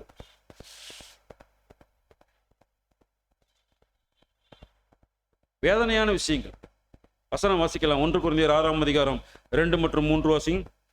1 கொரிந்தியர் 6ஆம் அதிகாரம் 2 மற்றும் 3 வசனங்கள். பரிசுத்தவான்கள் உலகத்தை நியாயம் தீர்ப்பார்கள் என்று அறியீர்களா? உலகம் உங்களால் நியாயம் தீர்க்கப்படுவதா இருக்க அற்ப வழக்குகளை தீர்க்க நீங்கள் அபாத்திரரா? தேவ தூதர்களையும் நியாயம் தீர்ப்போம் என்று அறியீர்களா? அப்படி இருக்க இந்த ஜீவனுக்கேற்றவைகளை நீங்கள் தீர்த்து கொள்ள கூடாது இருக்கிறது எப்படி? ஒட்டுமொத்த கிறிஸ்துவ மண்டலத்துக்கு ஜட்ஜாக இருக்க போகிறவர்கள், நாளை ஒட்டுமொத்த உலகத்திற்கு ராஜரீக ஆசாரிய கூட்டமாக போகிறவர்கள், ஒரு சின்ன சின்ன பிரச்சனை உங்களால சமாளிச்சுக்க முடியாதா? உங்களுக்குள்ள இவ்வளவு கேஸ் இருக்கா? இந்த கேஸ் உங்களாலேயே தீர்க்க முடியாம கோர்ட் போலீஸ் ஸ்டேஷன் போய் கொண்டிருக்கிறீங்களா? விசுவாசம் கெட்ட சந்ததியே ஒளிந்து போங்கள்னு தேவன் சொல்லுவார். கடைசியில் நம்ம இடத்துல எந்த கேஸ் யார் மேலேயுமே இருக்கக்கூடாது. நம்ம பக்கத்து வீட்டுக்காரன் நம்ம லேண்ட்ல ஒரு அடி எடுத்துக்கிட்டோம்னா எடுத்துட்டு போகட்டும். நமக்கு தேவன் கொடுக்குற ஆளுகை எவ்வளோங்க, எவ்வளோ இடம், எவ்வளோ ஒரு கருத்து கணிப்பு சொல்ல, ஒரு புரிந்து கொள்கிற வண்ணமாக 1,40,000 பேருக்கு இந்த கேலக்சியை பிரிச்சிங்கன்னா எவ்வளோ பேர் வரும்? ஒவ்வொரு பரிசுவான்களும் ஒரு அருமை நட்சத்திரத்துக்கு ஒப்பிட்டு 7ஆம் குறிப்பிடுறார் பீலியாட்ஸ். ஒவ்வொரு அருமை நட்சத்திரமும் ஒவ்வொரு பரிசுவான்களாக அங்க குறிப்பிடுறார். ஒரு அருமை நட்சத்திரத்துக்கும் இன்னொரு அருமை நட்சத்திரத்துக்கு இடைப்பட்ட கேப் எவ்வளவு தெரியுங்களா? நம்ம ஏற்கனவே இந்த பாடம் பார்த்துருக்கோம், அருமை நட்சத்திரங்கள் பாடம் பார்த்துருப்போம்னு நினைக்கிறேன். ஒரு அருமை நட்சத்திரத்துக்கும் இன்னொரு அருமை நட்சத்திரத்துக்கு இடைப்பட்ட கேப் டிஸ்டன்ஸ், நீங்க லேட்டஸ்ட் ராக்கெட்ல ஹை ஸ்பீட் ராக்கெட்ல டிராவல் பண்ணீங்கன்னா 10 லட்சம் வருஷம் ஆகும். 10 லட்சம் வருஷம் டிராவல் பண்ணாதான் ஒரு அருமை நட்சத்திரத்துக்கு இன்னொரு அருமை நட்சத்திரத்துக்கு இடைப்பட்ட கேப்பை இன்னைக்கு இருக்கக்கூடிய லேட்டஸ்ட் சூப்பர்சானிக் ராக்கெட்டால கிராஸ் பண்ண முடியும். அவ்வளோ டிஸ்டன்ஸ். ஸோ புது சிருஷ்டி, ஒவ்வொரு அருமை நட்சத்திரமும் ஒவ்வொரு புது சிருஷ்டினா எல்லை ஒரு புரிந்து கொள்வதற்காக, இப்படிதான் இருக்குன்னு சொல்ல வரல, புரிந்து கொள்வதற்காக. ஸோ எல்லை எவ்வளவு கொடுக்கப்படுதுங்க? கணக்கு இந்த உலகத்துல எந்த கால் கட்டியும் போட முடியாத அளவுக்கு எல்லை பகுதி ஒவ்வொரு பரிசுகளுக்கும் ஆளுகை. ஏன்னா ராஜரீக ஆசாரி கூட்டமா போக போறோம். ராஜாக்களுக்குன்னா என்ன இருக்கணும்? ஒரு ராஜானா என்ன இருக்கணும்? ராஜானா அவனுக்குள்ள ஒரு பவுண்டரி இருக்கணும், ஒரு எல்லைக்கு உட்பட்டவன் தான் ராஜா. சும்மா அப்படி ஊர்ல போறோம் நீ ஒரு ராஜாடா அப்படிலாம் சொல்ல முடியாது. ராஜானா அவனுக்கு ஒரு எல்லை. ஆக ஒவ்வொரு பரிசுடைய எல்லை அளவிட முடியாத அளவுக்கு இருக்கு. தேவன் அப்படிப்பட்ட ஒரு ஆசீர்வாதத்தில் கொடுக்க போறார். இங்க ஒரு அடி நிலத்துக்கோசரம் கோர்ட்டு ஜெயில் புது சிருஷ்டிகள் வேதனையார், விசுவாசம் கெட்ட துர்மார்க்க சந்ததி. இது நாம இருந்தாலும் சரி, நமக்கு அப்படிதான். தேவன் நம்மளை ஜட்ஜியா கூப்பிட்டிருக்கார். இந்த உலகத்துல நம்ம எப்படி இருக்கிறோம்? அந்நியரும். எவ்வளோ நமக்கு போட்டி பொறாம இருக்குது. ஏன் சொத்து, ஏன் வீடு, என் வீட்டு முன்னாடி வண்டி நிறுத்தாத, என் வீட்டு சைட்ல காரை நிறுத்தாத, யார் உனக்கு பர்மிஷன் கொடுத்தது, போலீஸ்கிட்ட போட்டா, என்னது என்னது என்னது என்னது என்னது என்னதுன்னு தேவன் கொடுக்கிற அளவை அன்பை நம்ம என்ன பண்ணிடுறோம்? அநேக நேரங்களில் நம்ம பார்க்குறோம் சகோதரன் சோழர்களே. இன்றைக்கு பார்க்கும் பொழுது சின்ன சின்ன பிரச்சனைகளை கூட நம்மளால சமாளிக்க முடியலன்னா நாளைக்கு ஒட்டுமொத்த ஜனங்களை எப்படி நம்ம நியாயம் தீர்க்க போகிறோம் இல்லைங்களா? பின்னாடி வரக்கூடிய பிரச்சனை தீர்க்கக்கூடிய நாம் இன்னைக்கு எப்படி இருக்கணும்? யாருடைய குற்றத்தையும் பார்க்க வேணாம். சபையில சகோதரர்கள் சில பேர் 5 வரலாம் 5 விதமா தான் இருக்கு, ஒரே மாதிரிலாம் இருக்காது. நாம என்ன பண்ணிக்கணும்? அவர்களுக்கு உண்டான மாதிரி தகுந்து போயிடணும். அவர்களிடத்திலையும் அன்பு காட்டணும், அவர்களையும் நேசிக்க பழகணும், சத்துருவையும் நேசிக்கணும். உடனே அவர்கள் செய்த தவறை பிரஸ்தாவப்படுத்தி சபை முன்னாடி கொண்டு வந்து நிறுத்து, அவன் ஒரு துஷ்ட மிருகம், அவசியம் நமக்கு இல்லை. நியாய தீர்ப்பு தேவனுடையது. அவருடைய பிரச்சனை நாம் என்ன பண்ண வேண்டியதில்லை. நாம உள்ள புந்து அவர் வேலையை நாம் எடுக்க வேண்டியதில்லை. நம்ம வேலை என்ன? உறக்க சொல்லணும், சத்தமிட்டு சொல்லணும், அடக்கி கொள்ளக்கூடாது.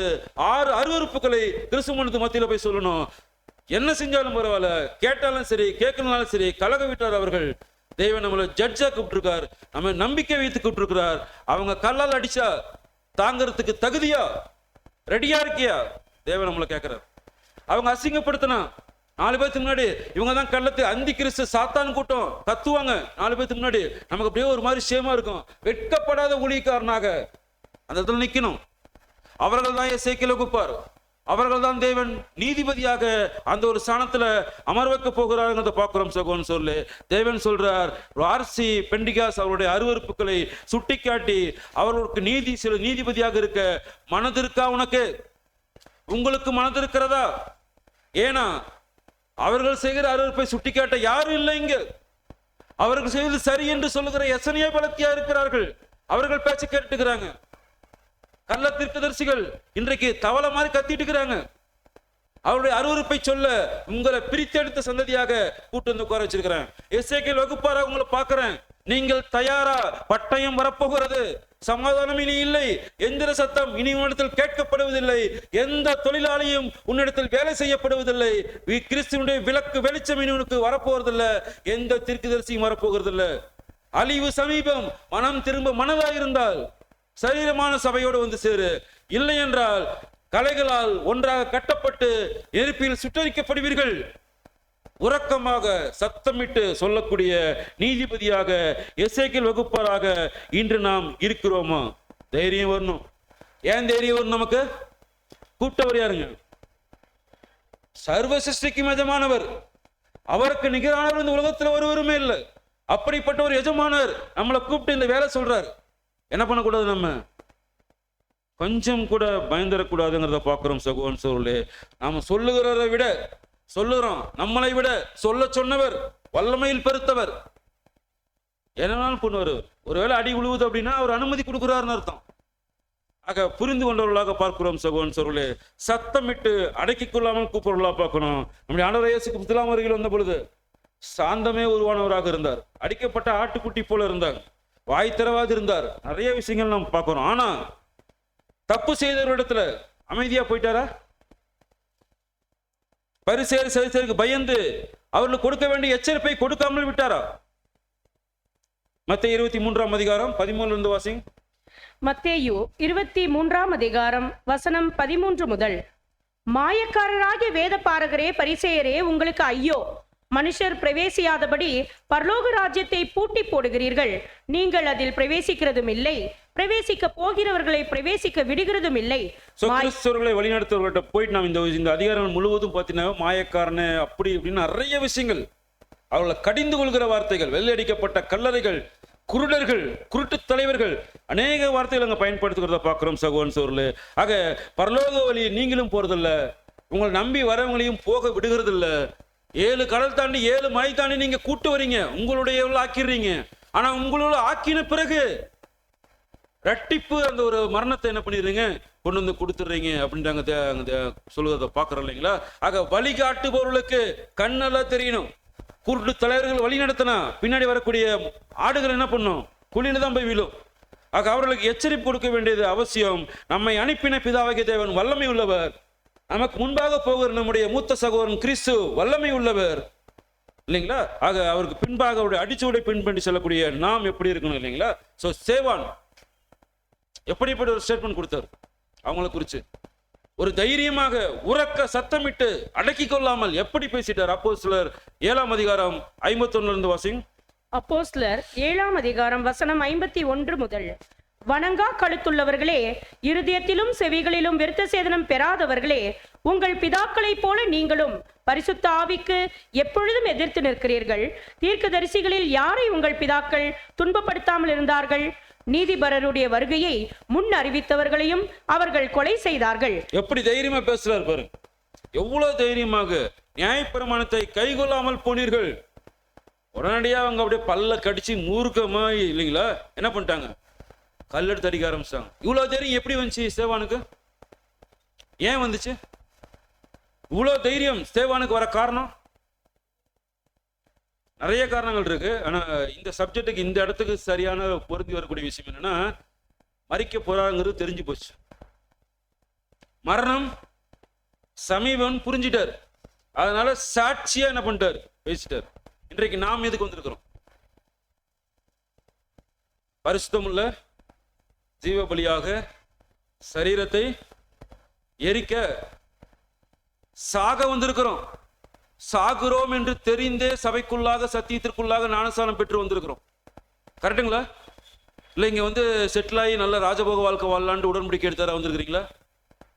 சரீரத்தை எரிக்க, சத்தியத்திற்காக சாக வந்திருக்கிறோம். சாவு நமக்கு இல்லைங்களா? அதை நினைச்சுதான் வந்திருக்கிறோம். இங்க வந்து நான் இன்னொரு 500 வருஷம் உயிரோட வாழணும், அதுக்கு என்ன வாய்ப்பு வழிமுறைகள் தேடிட்டு இருந்தோம்னா நாம இந்த வாய்ப்புக்கு தகுதியே. சாவது தெரிஞ்சு வந்துட்டோம். ரட்சிப்பின் பாத்திரத்தை எடுத்து கொடுத்தா ஓடிட்டு இருக்கிறோம். மரண சாசனம் என்கிற ரட்சிப்பின் பாத்திரத்தை எடுத்துக்கொண்டுதான் தேவனை தொழுது கொண்டிருக்கிறோம். அனுதினமுடைய மரணம், நம்முடைய சரீரம் செத்து கொண்டு இருக்கணும். இதுல போய் நம்ம சொல்றது நிமித்தம் வெட்டிடுவாங்க, அங்க போய் சொன்னா குத்திடுவாங்க. குத்துறது தானே வந்திருக்கிறோம், வெட்டு வாங்குறது தானே வந்திருக்கிறோம். இங்க வந்ததுக்கு பாதுகாப்பு. தேவனுடைய ஜட்ஜியாக, தேவனுடைய வாயாக பேசக்கூடிய எசேக்கியேல் வகுப்பார் தைரியமாக நிக்கணும். சேவான் போல கிறிஸ்து எப்படி முதலாம் வருகையில அவருக்கும் மேலாக, கிறிஸ்துவுக்கு மேலாக அன்றைக்கு அதிகாரத்தில் இருந்த பரிசேயர், சதுசேயர், வேதபாரகரை எப்படி அவருடைய குற்றங்களை சாடினாரோ என்று சரீரமான கிறிஸ்துவ மனத்துக்குடைய தலைவர்களுடைய குற்றங்களை தைரியமாக சொல்லணும். அது மாத்திரமல்ல, நம்முடைய உடன் சகோதர சகோதரிகள் தவறான சூழ்நிலையில் கடந்து போகும் பொழுது, சபைக்குள்ளான தவறான காரியங்கள் வரும் பொழுது நம்ம என்ன பண்ணோம், சரி செய்ய நம்முடைய சரி இந்த கை தப்பு செய்து என்ன பண்ணும், சரி பண்ணும். இதுல ஒரு காயம் பட்டுருச்சு, இந்த கை என்ன பண்ணணும், மருந்து போடணும். அது காயம் பட்டா பட்டு போகுது, அழுகி அந்த விரலை எடுத்துட்டு போகுது. அப்படி இல்லை, உடனே இந்த கை என்ன பண்ணணும், ஆக்ஷன் எடுக்கணும். என்னுடைய சக அங்கம் கொஞ்சம் அடிபட்டு இருக்கு, அது கொஞ்சம் ஆவிக்குரிய வியாதி, உடனடியாக சரி பண்ணணும். இந்த கை சரி பண்ணணும். உடனே அசிங்கப்பட்டு கைவிடப்படக்கூடாது. பார்க்கிறோம் சகோதரர்களே. ஆக நமக்கு பின்பாக நமக்கு வழி நடத்துகிற கிறிஸ்து அங்க நமக்கு முன்பாக போகிறாங்க. பயப்பட வேண்டிய அவசியம் இல்லை. அங்க கொஞ்ச நேரத்தில் சாக போகிறேன்னு தெரிஞ்சதுனாலதான் சேவான் அவ்வளவு தைரியமாக அங்க சத்தியத்தை அங்க கொடுத்தாங்க. கிறிஸ்து எவ்வளவு ஒரு சாட்சியுள்ள வாழ்க்கை வாழ்ந்துட்டாங்க. அவங்களுக்கு இருந்த அளவுக்கு ஆபத்து இன்னைக்கு நமக்கு இருக்கா? ஆதிகால அப்போஸ்தலர்கள் யூதர்களாலும் ரோமர்களாலும் பட்ட வேதனையை விட, அதை விட அதிகமாக இப்ப நமக்கு இருக்கா? அவங்க பட்ட பாடுகள்ல 1% கூட இன்னைக்கு பாடுகள் இல்லை. அவங்க சத்தியத்திலையும் சர்வே ஆக முடியல, சாப்பிடவும் முடியல, அந்த அளவுக்கு வெளியவே போக முடியல, வாழவே முடியல. ஆனா சத்தியத்துக்கு சாட்சியா இரவும் பகலும் தூங்காம குகைகள்ல, மலைகள்ல இரவு முழுதும் போர்வு பத்திட்டு போய் நைட்ல சத்தியம் பேசிக்கிட்டு அப்படியே வாழ்க்கை சத்தியம் உள்ள சாட்சி உள்ள வாழ்க்கை வந்துட்டாங்க. இன்னைக்கு எந்த எதிர்ப்பும் இல்லை, உட்கார்ந்துட்டு இருக்கிறாங்க எல்லாருமே. கிரியையில் 0. கடைசி காலங்களில் ஊழியங்கள் குறைவுபட்டு இருக்கிறது. வேதனைக்குரிய சமூகமாக நாம் பார்க்கிறோம் சகோதரர்களே. ஆக கிறிஸ்து சேவான் அவர்கள் சத்தமிட்டு கொள்ளாமல், அடக்கி கொள்ளாமல் தைரியமாக எசேக்கியேல் வகுப்பாராக அங்க போனாங்க. இன்றைக்கு கள்ள தீர்க்கதரிசிகள் மத்தியில் மாட்டிக்கொண்டிருக்கிற தேவனுடைய பிள்ளைகளுக்காக நாம் இன்று எந்த அளவுக்கு அறுவடை ஊழியங்களில் ஈடுபட்டு கொண்டிருக்கிறோம் பார்க்கிறோம் சகோதரர்களே. ஆக ஃபர்ஸ்ட் பார்க்கும் பொழுது விக்கிரக ஆராதனை, அவர்கள் மத்தியில் சொல்ல வேண்டிய விஷயங்கள் 6 விஷயங்கள். விக்கிரக ஆராதனை இன்று அதிகமாக நடந்து கொண்டிருக்கிறத பார்க்கிறோம். பணம் என்கிற விக்கிரக ஆராதனை இல்லைங்களா, தேவதூதர் என்கிற விக்கிரக ஆராதனை, அநேக விக்கிரக ஆராதனைகள் இன்று கிறிஸ்துவ மதத்தில் காணப்படுகிறது.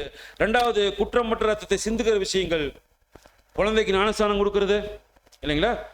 இதுல என்னங்க, சாத்தானுக்கு அன்றைக்கு பாகாலுக்கு பலி கொடுக்கிறதுக்கு சமம் இன்னைக்கு குழந்தை ஞானஸ்நானங்கிறது. இதெல்லாம் பார்க்கிறோம். குற்றமற்ற ரத்தத்தை சிந்தி கொண்டிருக்கிறார்கள். மூன்றாவது, பரிசுத்தலத்தை தீட்டுப்படுத்துகிறார்கள். அங்க இருக்கிறவுடைய அந்த ஒரு விக்கிரகத்தை, வெளியே இருக்கக்கூடிய இதான் பார்க்கிறோம். அந்த ரத்த இது விஷயங்கள் இல்ல, குற்றமற்ற ரத்தத்தை சிந்துகிற விஷயங்கள் இன்னைக்கு கிறிஸ்துவ மண்டலம் ரெண்டாவது ஒரு பண்றாங்க. மூன்றாவதாக பரிசுத்தலத்தை தீட்டுப்படுத்துகிற விஷயங்கள், வெளியே இருக்கக்கூடிய விக்கிரகங்களை சர்ச்சுக்குள்ள கொண்டு வந்து வைக்கிறது.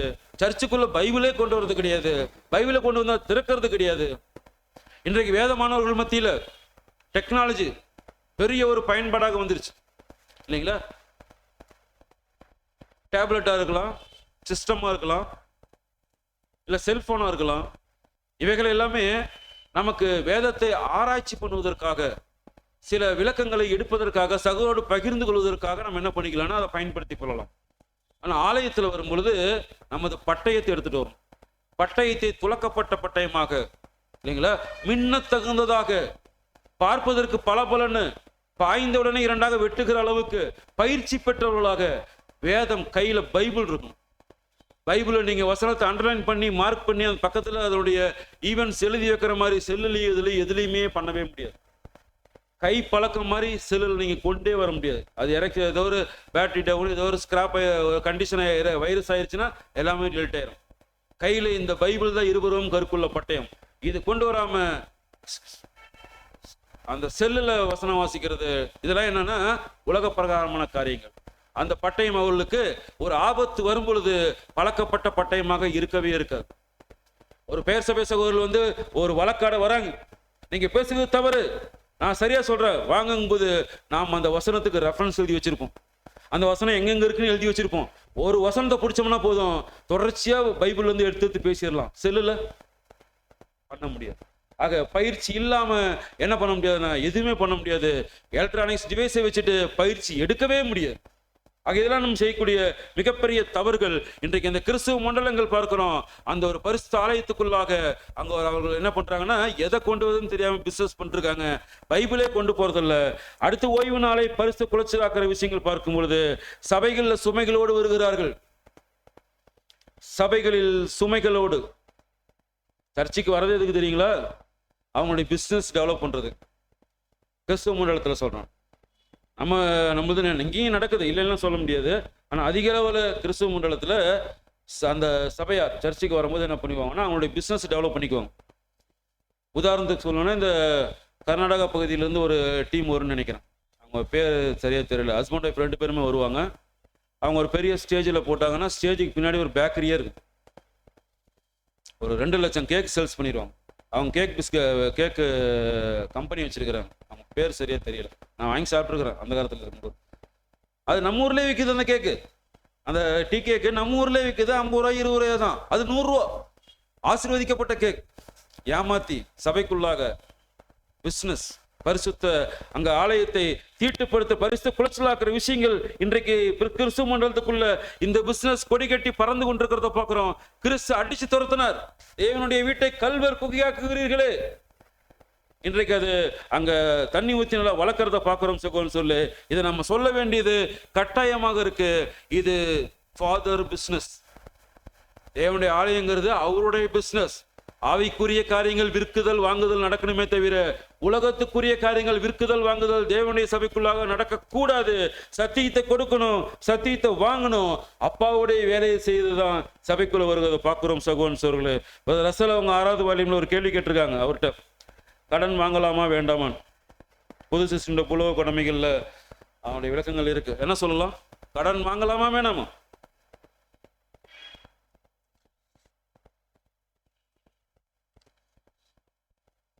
கடன் கொடுக்கலாம், திருப்பி வரும்னு நினைச்சு கொடுக்காதீங்க. அந்த அளவுக்கு இருந்தா கொடுங்க. ஒரு சகோதரர் ஒரு 50,000 ரூபா கொடுங்க அப்படின்னு கேட்டா நம்மகிட்ட எவ்வளவு இருக்கு? ஒரு 5,000 ரூபா இருக்கு. இதை சகோதரர் கொடுக்கலன்னா கூட நம்ம சமாளிச்சிடலாம். பிரதர் 5,000 தான் இருக்கு, இருந்தாங்க முதல். நல்ல விஷயம். அவர் கேட்கறதை விட அதிகமா கொடுத்து நாளைக்கு தரலினா அவர்கிட்ட போய் சண்டைக்கு நின்று, இதெல்லாம் விஷயங்கள் தவறான விஷயங்கள், தவறான வழிநடத்துதல்கள், சரியான ஒரு பழக்கம் இல்லாத ஒரு காரியங்கள். ஒரு சகோதரன் சகோதரி சபையாட்ட ஒரு கடன் கொடுக்குறாருன்னா திருப்பி வராதுன்னு நினைச்சு கொடுக்குற அளவுக்கு உன்னுடைய கையின் திராணிக்கு தகுந்த மாதிரி கொடுக்கணும். ரசலா தாங்க சொல்றாங்க அப்படியே வாலியம். கடன் கொடுக்கறது வட்டி நம்பி கொடுக்கறது நம்ம அந்த வேலைக்கு வரல. நம்ம இங்க வட்டிக்கு வாங்குறது அந்த வேலைக்கு நம்ம வரல. நம்ம வேலை வேற, நம்முடைய அப்பாவுடைய வேலை வேற, அந்த வேலைக்கு வந்திருக்கிறோம். இங்க இந்த பிசினஸ் பண்ணக்கூடாது. மீறி ஒரு வேலை தேவைகள் இருக்கும் பட்சத்துல கொடுக்க மாட்டாங்கன்னு தெரிஞ்சு கொடுங்க. ஒரு வேலை கொடுத்தா நல்லது, கொடுக்கலினா அதுவும் சந்தோஷம். சகோதரருக்கு என்னுடைய பலியின் ஜீவித்தை செலுத்திருக்கிறேன், சந்தோஷம், நானும் கொஞ்சம் ஊழியம் செஞ்சுட்டேன் அப்படிங்கிற ஒரு திருப்தியில என்ன பண்ணிடலாம், அந்த சகோதரனை இன்னும் அதிகமாக நேசிக்கக்கூடிய கண்டிஷன்ல போயிடலாம். ஆக இப்படிப்பட்டதான அநேக காரியங்கள் பார்க்கிறோம். அங்க இதெல்லாம் நடக்காம உலகத்தினுடைய பிசினஸ் நடந்து கொண்டிருக்கிறது. அதை சுட்டிக்காட்ட வேண்டிய அவசியம் என்று நம்ம மத்தியில காணப்படுகிறத பார்க்கிறோம். அடுத்த ஆலயத்தை தீட்டுப்படுத்துகிற விஷயங்கள், திருடி கொலை செய்து உபச்சாரம் பண்ணி நேரான ஆலயத்தை முன்னாடி வந்து நின்றுக்கிட்டு ஒரு முட்டிக்கால் போட்டு, அப்பா இந்த தப்பு செஞ்சுட்டேன் மன்னிச்சிருங்க, இந்த பாவம் செஞ்சுட்டேன் மன்னிச்சிருங்க, சரிப்பா 2 அருள் இந்த மாதிரியே ஒரு பரவத்தர் மந்திரம் சொல்லிடு, உன் பாவங்கள் மன்னிக்கப்பட்டன. என்ன விளையாட்டா? வாரம் வாரம் இதே விஷயம், வாரம் வாரம் உட்காந்துருப்பாரு ஒருத்தர் சேர்ல. இவர் போய் சொல்லுவாரு, சொன்னோன்னா 2 மெழுகுத்தி கொளுத்தி வச்சிருப்பா. ஆலயத்துக்கு பிசினஸ் என்ன ஆயிடுச்சு, பிசினஸுக்கு பிசினஸ் ஆச்சு. இவருடைய தேவ பாவத்தை தேவன்ட்ட இவர் சொல்லி மன்னிப்பு வாங்கி தராராம். டெய்லி ஒரே பாவங்கள், திரும்ப திரும்ப பாவமே செய்யலனா கூட பாவ சங்கீதனம் செஞ்சாதான் நன்மை வாங்கணுங்கிற ஒரு கட்டளை இருக்கு ரோமன் கத்தோலிக்கல. பாவமே செய்யலனா கூட போய் நின்று அது வந்து என்னன்னா ஒரு சடங்காக்கிட்டாங்க. பெயர் சபைகள்ல, வெண்டிகா சமைப்புகள்ல பாஸ்டர் விழுந்து கண்ணீர் விட்டு சொல்லுவார், உன் மேல ஒரு பெரிய பாரம் இருக்கு அப்படின்னு சொல்லிட்டு போயிடுவார். அந்த குடும்பத்துக்கே டவுசர் லூசர் பயங்கர டென்ஷன் ஆயிரும். என்னடா பாஸ்டர் இப்படி சொல்லிட்டாரு, ஏதோ பாரம் நம்ம குடும்பத்துல போச்சுடான்னு தூங்காம அப்படியே மனசெல்லாம் ஒரு மாதிரி பாதிப்பா, ப்ரெஷர் ஆகி அதிகமாகி என்னென்னமோ இருக்கும். அடுத்த நாள் வருவார். இவர் தான் சொல்லிவிட்டு குழப்பி விட்டார்ல, தெரியும் எப்படி இருப்பாங்கன்ட்டு, எந்த கண்டிஷன் இருப்பாங்கன்னு. அடுத்த நாள் வருவார். விடிய பிரதர், உங்களுக்கோசரம் நானும் சகோதரியும் தேவனிடத்துல முட்டிக்கால் போட்டு அழுது பிரதர் அப்படிம்பாங்க. அப்படியே சுவாகம். அந்த வார்த்தைகள் கேட்டோடனே நமக்கு அதில் வச்சு வந்துடும். பேசுற அந்த ஸ்லாங்ல அப்படியே பேசாங்க. அப்படியே 5000 10,000 15,000 அப்படியே எடுத்து அப்படியே அள்ளி கொடுத்துருவாங்க. இதுக்கு தான் ஒரு போட்ட பிளான். இதெல்லாம் பணத்துக்கோசரம் ஏமாத்துகிற வேலைகள் இன்றைக்கு அங்க பார்க்கிறோம் சகோதரர்களே. அதிகமாக அங்க சூழல் நடந்து கொண்டிருக்கிறது. தேவன் சொல்றாங்க, இப்படிலாம் மன்னிப்பு வாங்கிட்டு, இப்படிலாம் மன்னிக்கப்பட்டாச்சுன்னு நினைச்சிட்டு என்னுடைய ஆலயத்துல வந்து உட்கார்ந்து இருக்கிறியே, நியாயமா? நீ சரியாதான ஒரு வேலை செய்திருக்கிறாயா? கிறிஸ்துவ மதத்தை பார்த்து கேட்க சொல்றாரு நம்மள. இதுக்கு நாம் தகுதியா நம்மளையும் நாம கேட்டுக்கணும். இல்ல நம்மகிட்ட அருவருப்புகள், பாவங்கள், நம்ம மேல கேஸ் இருக்கும் பொழுது, ஆண்டவரே என் மேல எனக்கு இன்னும் தகுதி ஆகல, ஜட்ஜ் ஆகக்கூடிய தகுதி இன்னும் எனக்கு வரல, சில காலங்கள் கொடுங்க, நான் மனம் திரும்பி மன்னிப்பு பெற்றுக்கொண்டு மீண்டுமாக உங்களுடைய ஊழியம் செய்ய வருகிறேன். மன்னிப்பு கேட்டு கதறி எழுது மன்னிப்பு பெற்றுக்கொண்டு ஜட்ஜா போகணும். கேஸ் இருந்தா நாம நான் ஜட்ஜா வர ஆண்டவரே, அவருக்கு தெரியும் நாம பாவியா யாருங்கிறத இருதயத்தின் நினைவு அவர் அறிஞ்சிருப்பார். ஆக நாம் ஏமாற்ற முடியாது. பாவ மன்னிப்பு கேட்டா கேன்சல் ஆயிரும் நினைச்சு கொண்டு உலகத்தை ஏமாத்தி அவர்களும் ஏமாந்து கொண்டிருக்கிறார்கள் ஒரு குரூப். ஆனா நமக்கு தெரியும், கிருபாசனத்துல மண்டிட்டு அழுது கதறி அழுதால் தன்னுடைய பாவங்களை அறிக்கையிடுகிறவன் மாத்திரம் தான் என்ன பண்ணுவான், மன்னிக்கப்படும்.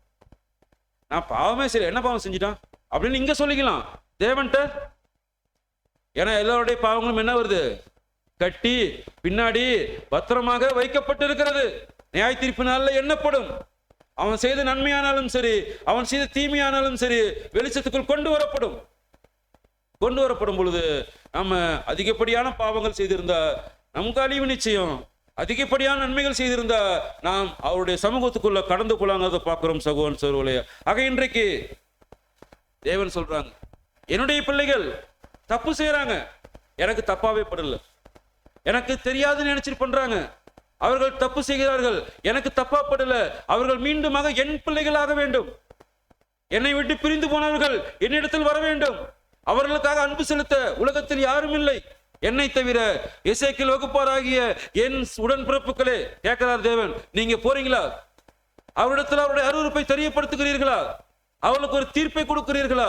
நாளைக்கு நானே கர்த்தர் என்று அறிந்து கொள்ளக்கூடிய சூழல் உங்களால் அவர்களுக்கு ஏற்படுத்த முடியுமா என்று நம்மிடத்துல தேவன் கேட்கிறார். பார்க்கிறோம் சகோதரன் சோர்களே, நம்மிடத்தில் இருக்கக்கூடிய அந்த ஒரு கேஸ், நம்ம மீது இருக்கக்கூடிய குற்றச்சாட்டு ஒன்னு இருந்தா கூட இந்த வாய்ப்புக்குள்ளாக நாம் போக முடியாதுங்கிறத பார்க்கிறோம் சகோதரன் சோர்களே.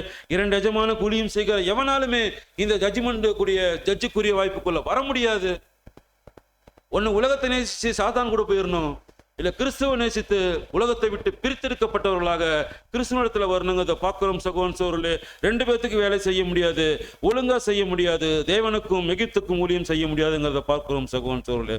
அடுத்த 6வது விஷயம் அங்க பார்க்கும் பொழுது, தூரத்தில் உள்ள புருஷர்களுக்கு தூது அனுப்பி பக்கத்திலே இருக்கிறார், பார்த்துட்டே இருக்கிறார், அவர்களுக்காக நம்மளை ரெடிப்படுத்தி போ சொல்றார்.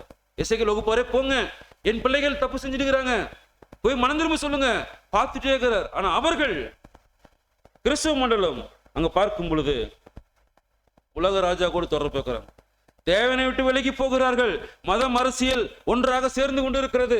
எவ்வளவு வேதனைப்படுவார் தேவன், எவ்வளவு ஒரு கஷ்டமா இருக்கு இல்லைங்களா? பாருங்க எப்படி பேசுறாரு பாருங்க. அவருடைய அந்த ஒரு கஷ்டத்தின் விதியில இவருடைய அருவருப்புகளினால, இவருடைய பாவங்கள் வானபரியந்தம் கிறிஸ்துவ மண்டலத்தில் பாவங்கள் ஏறினதுனால, உலக ராஜாக்களோட தொடர்பு வச்சதுனால, தொடர்பு வைத்துக் கொண்டிருக்கிறதுனால தேவன் சொல்ல வருகிறார். ஏசாயா 1ஆம் அதிகாரம் 15வது வசனம் வாசிக்கலாம். ஏசாயா 1ஆம் அதிகாரம் 15ஆம் வசனம். நீங்கள் உங்கள் கைகளை விரித்தாலும் என் கண்களை உங்களை விட்டு மறைக்கிறேன், நீங்கள் மிகுதியாய் ஜெபம் பண்ணினாலும் கேளேன், உங்கள் கைகள் ரத்தத்தினால் நிறைந்திருக்கிறது. தேவனா சொல்லிட்டார், உங்க ஜெபத்தெல்லாம் கேட்க முடியாதுப்பா, நீங்க ரத்த பிரியர்கள், நீங்க ரொம்ப மோசமான நாட்கள். ஆனா கைவிடல். இவர்களோடு எனக்கு பேச மனதில்ல. எசேக்கியேல் வகுப்பாரே, நீங்க போய் பேசுறீங்களா என் சார்பாக? அவங்க என்னுடைய பிள்ளைங்க, நான் போய் அவங்ககிட்ட பேசுறது எனக்கு மனசு இல்லை, ரொம்ப வேதனையா இருக்கு. நீங்க போய் பேசுங்க, உங்க மேல கேஸ் இருக்கக்கூடாது, நீங்க ஜட்ஜி ஸ்தானத்துல போங்க, வச்சிர நெட்டியாக போங்க, கலகக்காரர் தான், அடிப்பாங்க, அசிங்கப்படுத்துவாங்க, சிறையில போடுவாங்க, வேதனைப்படுத்துவாங்க, போங்க, தைரியமா சொல்லுங்க. ஏன்னா உங்களோடு இருக்கிறவர் என்றும் இருக்கிறவர், வாக்கு மாறாதவர், வல்லமையில் பெருத்தவர், சர்வ சிருஷ்டிக்கு எஜமானவர், தைரியமா போங்க, அனுப்புறார் நம்மள. எசேக்கியேல் வகுப்பாரா இருக்கக்கூடிய நாம் தைரியமாக சப்தமிட்டு அடக்கிக் கொள்ளாமல் பேசுகிறவர்களாக காணப்படணுங்கிறத பார்க்கிறோம் சகோதரன் சகோதரிகளே. அவர்களுக்கு பெயர் தான் எசேக்கியேல் வகுப்பார். உண்மையான ஊழியத்தை செய்வதற்கு எந்த அளவுக்கு நாம் சுதந்திரமாக இருக்கிறோங்கிறத, நம்ம சுத்தமாக இருக்கிறோங்கிறத புரிஞ்சுக்கணும். சுத்தம் இல்லை என்றால் ஜட்ஜாக முடியாது. தேவன் சத்தியம் என்கிற தண்ணீரை ஊற்றி கழுவுகிறார். எசேக்கியேல் வகுப்பாருக்கு மாத்திரம் இந்த ப்ராசஸ் நடந்து கொண்டிருக்கிறது. நாம் ரெடினா தேவன் நம்மளை அனுப்ப ரெடியா இருக்கிறார். நான் ரெடி இல்லை, போனா எனக்கு பயமா இருக்குதுங்க பிரதர், போனா எனக்கு கஷ்டமா இருக்குங்க சிஸ்டர், ஏதோ பண்ணிடுவாங்களான்னு பயமா இருக்குது, போகவே முடியாது கடைசி வரைக்கும். எசேக்கியேல் வகுப்பாராக மாறவே முடியாது. சாகரன் வந்துட்டு அடிச்சு அவன் கையில சாகலாமே. என்னைக்கு வேணும் 10 வருஷம் 15 வருஷம் கழிச்சு போறது, இன்னைக்கே போனா சந்தோஷம் இல்லை. இந்த வீட்டுல இந்த உலகத்துல எவ்வளவு பிரச்சனைகள், பாரமான விஷயங்கள் இல்லைங்களா? உடனே இன்னைக்கு மறிச்சு நாளைக்கு உயிர்த்தெழுந்த அப்போஸ்தலர்களோடு 7ஆம் தூதனோடு கிறிஸ்துவோடு பேசிட்டு இருந்தா எவ்வளவு சந்தோஷமா இருக்கும் இல்லைங்களா? அதை விட்டு இங்க வீட்டுல பக்கத்து வீட்டுல பாவமான மனுஷன், அந்த பக்கம் இந்த பக்கம் நாத்தமான வாசம், இந்த ஊருக்கு மத்தியில இது நமக்கு பிரியமா? மேல பரலோகத்துல அப்போஸ்தலர்கள், 7 சபையின் தூதர்கள், கிறிஸ்து, 6 காலகட்டத்தில் உயிர்த்தெழுந்த பரிசுவான்கள், வானத்துல நட்சத்திரங்களாக ஜொலித்துக் கொண்டிருக்கிறவர்கள், ஞானவான்கள், அவர்களோடு பேசுகிறது நமக்கு சந்தோஷமா? எது சந்தோஷம்? நாம தான் முடிவு பண்ணணும் இல்லைங்களா? பாரம் இந்த உலகத்துல என்னங்க, எல்லாமே பாரம். பாரமான யாவற்றையும் ஒதுக்கி வச்சுதான் வர சொல்றது. ஆனா நம்ம பாரத்தை என்ன பண்றோம்? தலைமையில போட்டு சுத்தி சுமந்துட்டுக்கிறோம். ஆக பார்க்கிறோம் சகோதரன் சகோதரிகளே, சுத்தமில்லை என்றால் ஜட்ஜி ஆக முடியாது. நாம் ரெடினா தேவன் நம்ம அனுப்புறதுக்கு ரெடியாக இருக்கிறார். உலகத்தை படைத்து சர்வ சிருஷ்டியும் வழி நடத்துகிற நம்முடைய ஒரே பிதாவாகிய தேவன் நம் மீது மதிப்பும் மரியாதையும் வைத்து நாம் செய்வோம் என்று நம்பிக்கை வைத்து இந்த ஒரு நீதிபதி என்கிற ஸ்தானத்தை நமக்கு கொடுக்க ஆயத்தமாக இருக்கிறார். அன்றைக்கு எசேக்கியேல் போனார், யூதாவுக்கு எச்சரிப்பு கொடுத்தார், யூதா கேட்கல, அழிவுக்குள்ள கொண்டு போயிட்டார். எசேக்கியேல் அவருக்கு பிரியமுள்ள ஒரு பிள்ளையாக இருந்து வாழ்ந்துட்டார். இன்றைய கடைசி காலத்தில் இருக்கக்கூடிய எசேக்கியேல் வகுப்பாராக நாம் இன்றைய கிறிஸ்துவம் செய்கிற அருவருப்புகளை சுட்டிக்காக்க ஆயத்தம் பண்ணப்பட்டிருக்கோம். போகணும், சொல்லணும். கண்டிப்பா கேட்க மாட்டாங்க. கேட்கிறவர்கள் சரீரமான சபைக்குள்ள வந்துருவாங்க, கேட்காத அனைவரும் அழிவுக்குள்ள போயிடுவாங்க. நம்ம வேலை சொல்கிறது, சத்தமிட்டு சொல்லணும், அடக்கி கொள்ளக்கூடாதுங்கிறத பார்க்கிறோம் சகோதரன் சொல்லி. தேவன் சொல்லும் போது போகணும். தேவன் நம்மை கூப்பிடும் பொழுது நம்முடைய ஜீவியம் பரிசுமுள்ளதாக இருக்கணும். பரிசுத்த ஆவியின் மூலமாக தைரியம் உள்ளதாக காணப்படணும். நம்முடைய வஜ்ரக்கல் நெற்றியை வைத்து கல்லான அந்த நெற்றி அவர்களுடைய நெற்றிகளை உடைக்கணும், சத்தமிட்டு கூப்பிடணும், அடக்கி கொள்ளக்கூடாதுங்கிறது தான் இன்றைய இந்த வசன பகுதியிலிருந்து தேவன் நமக்கு தருகிற எச்சரிப்பாக பார்க்கிறோம். சகோதரன் சகோதரர்கள், நம்ம இதோடு நம்ம நிறைவு செய்யலாம். வரக்கூடிய நாட்களில் கூட இதனுடைய தொடர்ச்சியாக இருக்கக்கூடிய வசன பகுதிகளை தேவாவின் துணையோடு நம்ம தியானிப்போம். அதுவரை தேவன் அவருடைய ஆவியை கொடுத்து கேட்ட தீர்க்க தரிசன வசன பகுதிகளை நாம் புரிந்து கொள்ள தேவன் நம்மை கிருபையாக வழி நடத்துவாராக. ஆமென்.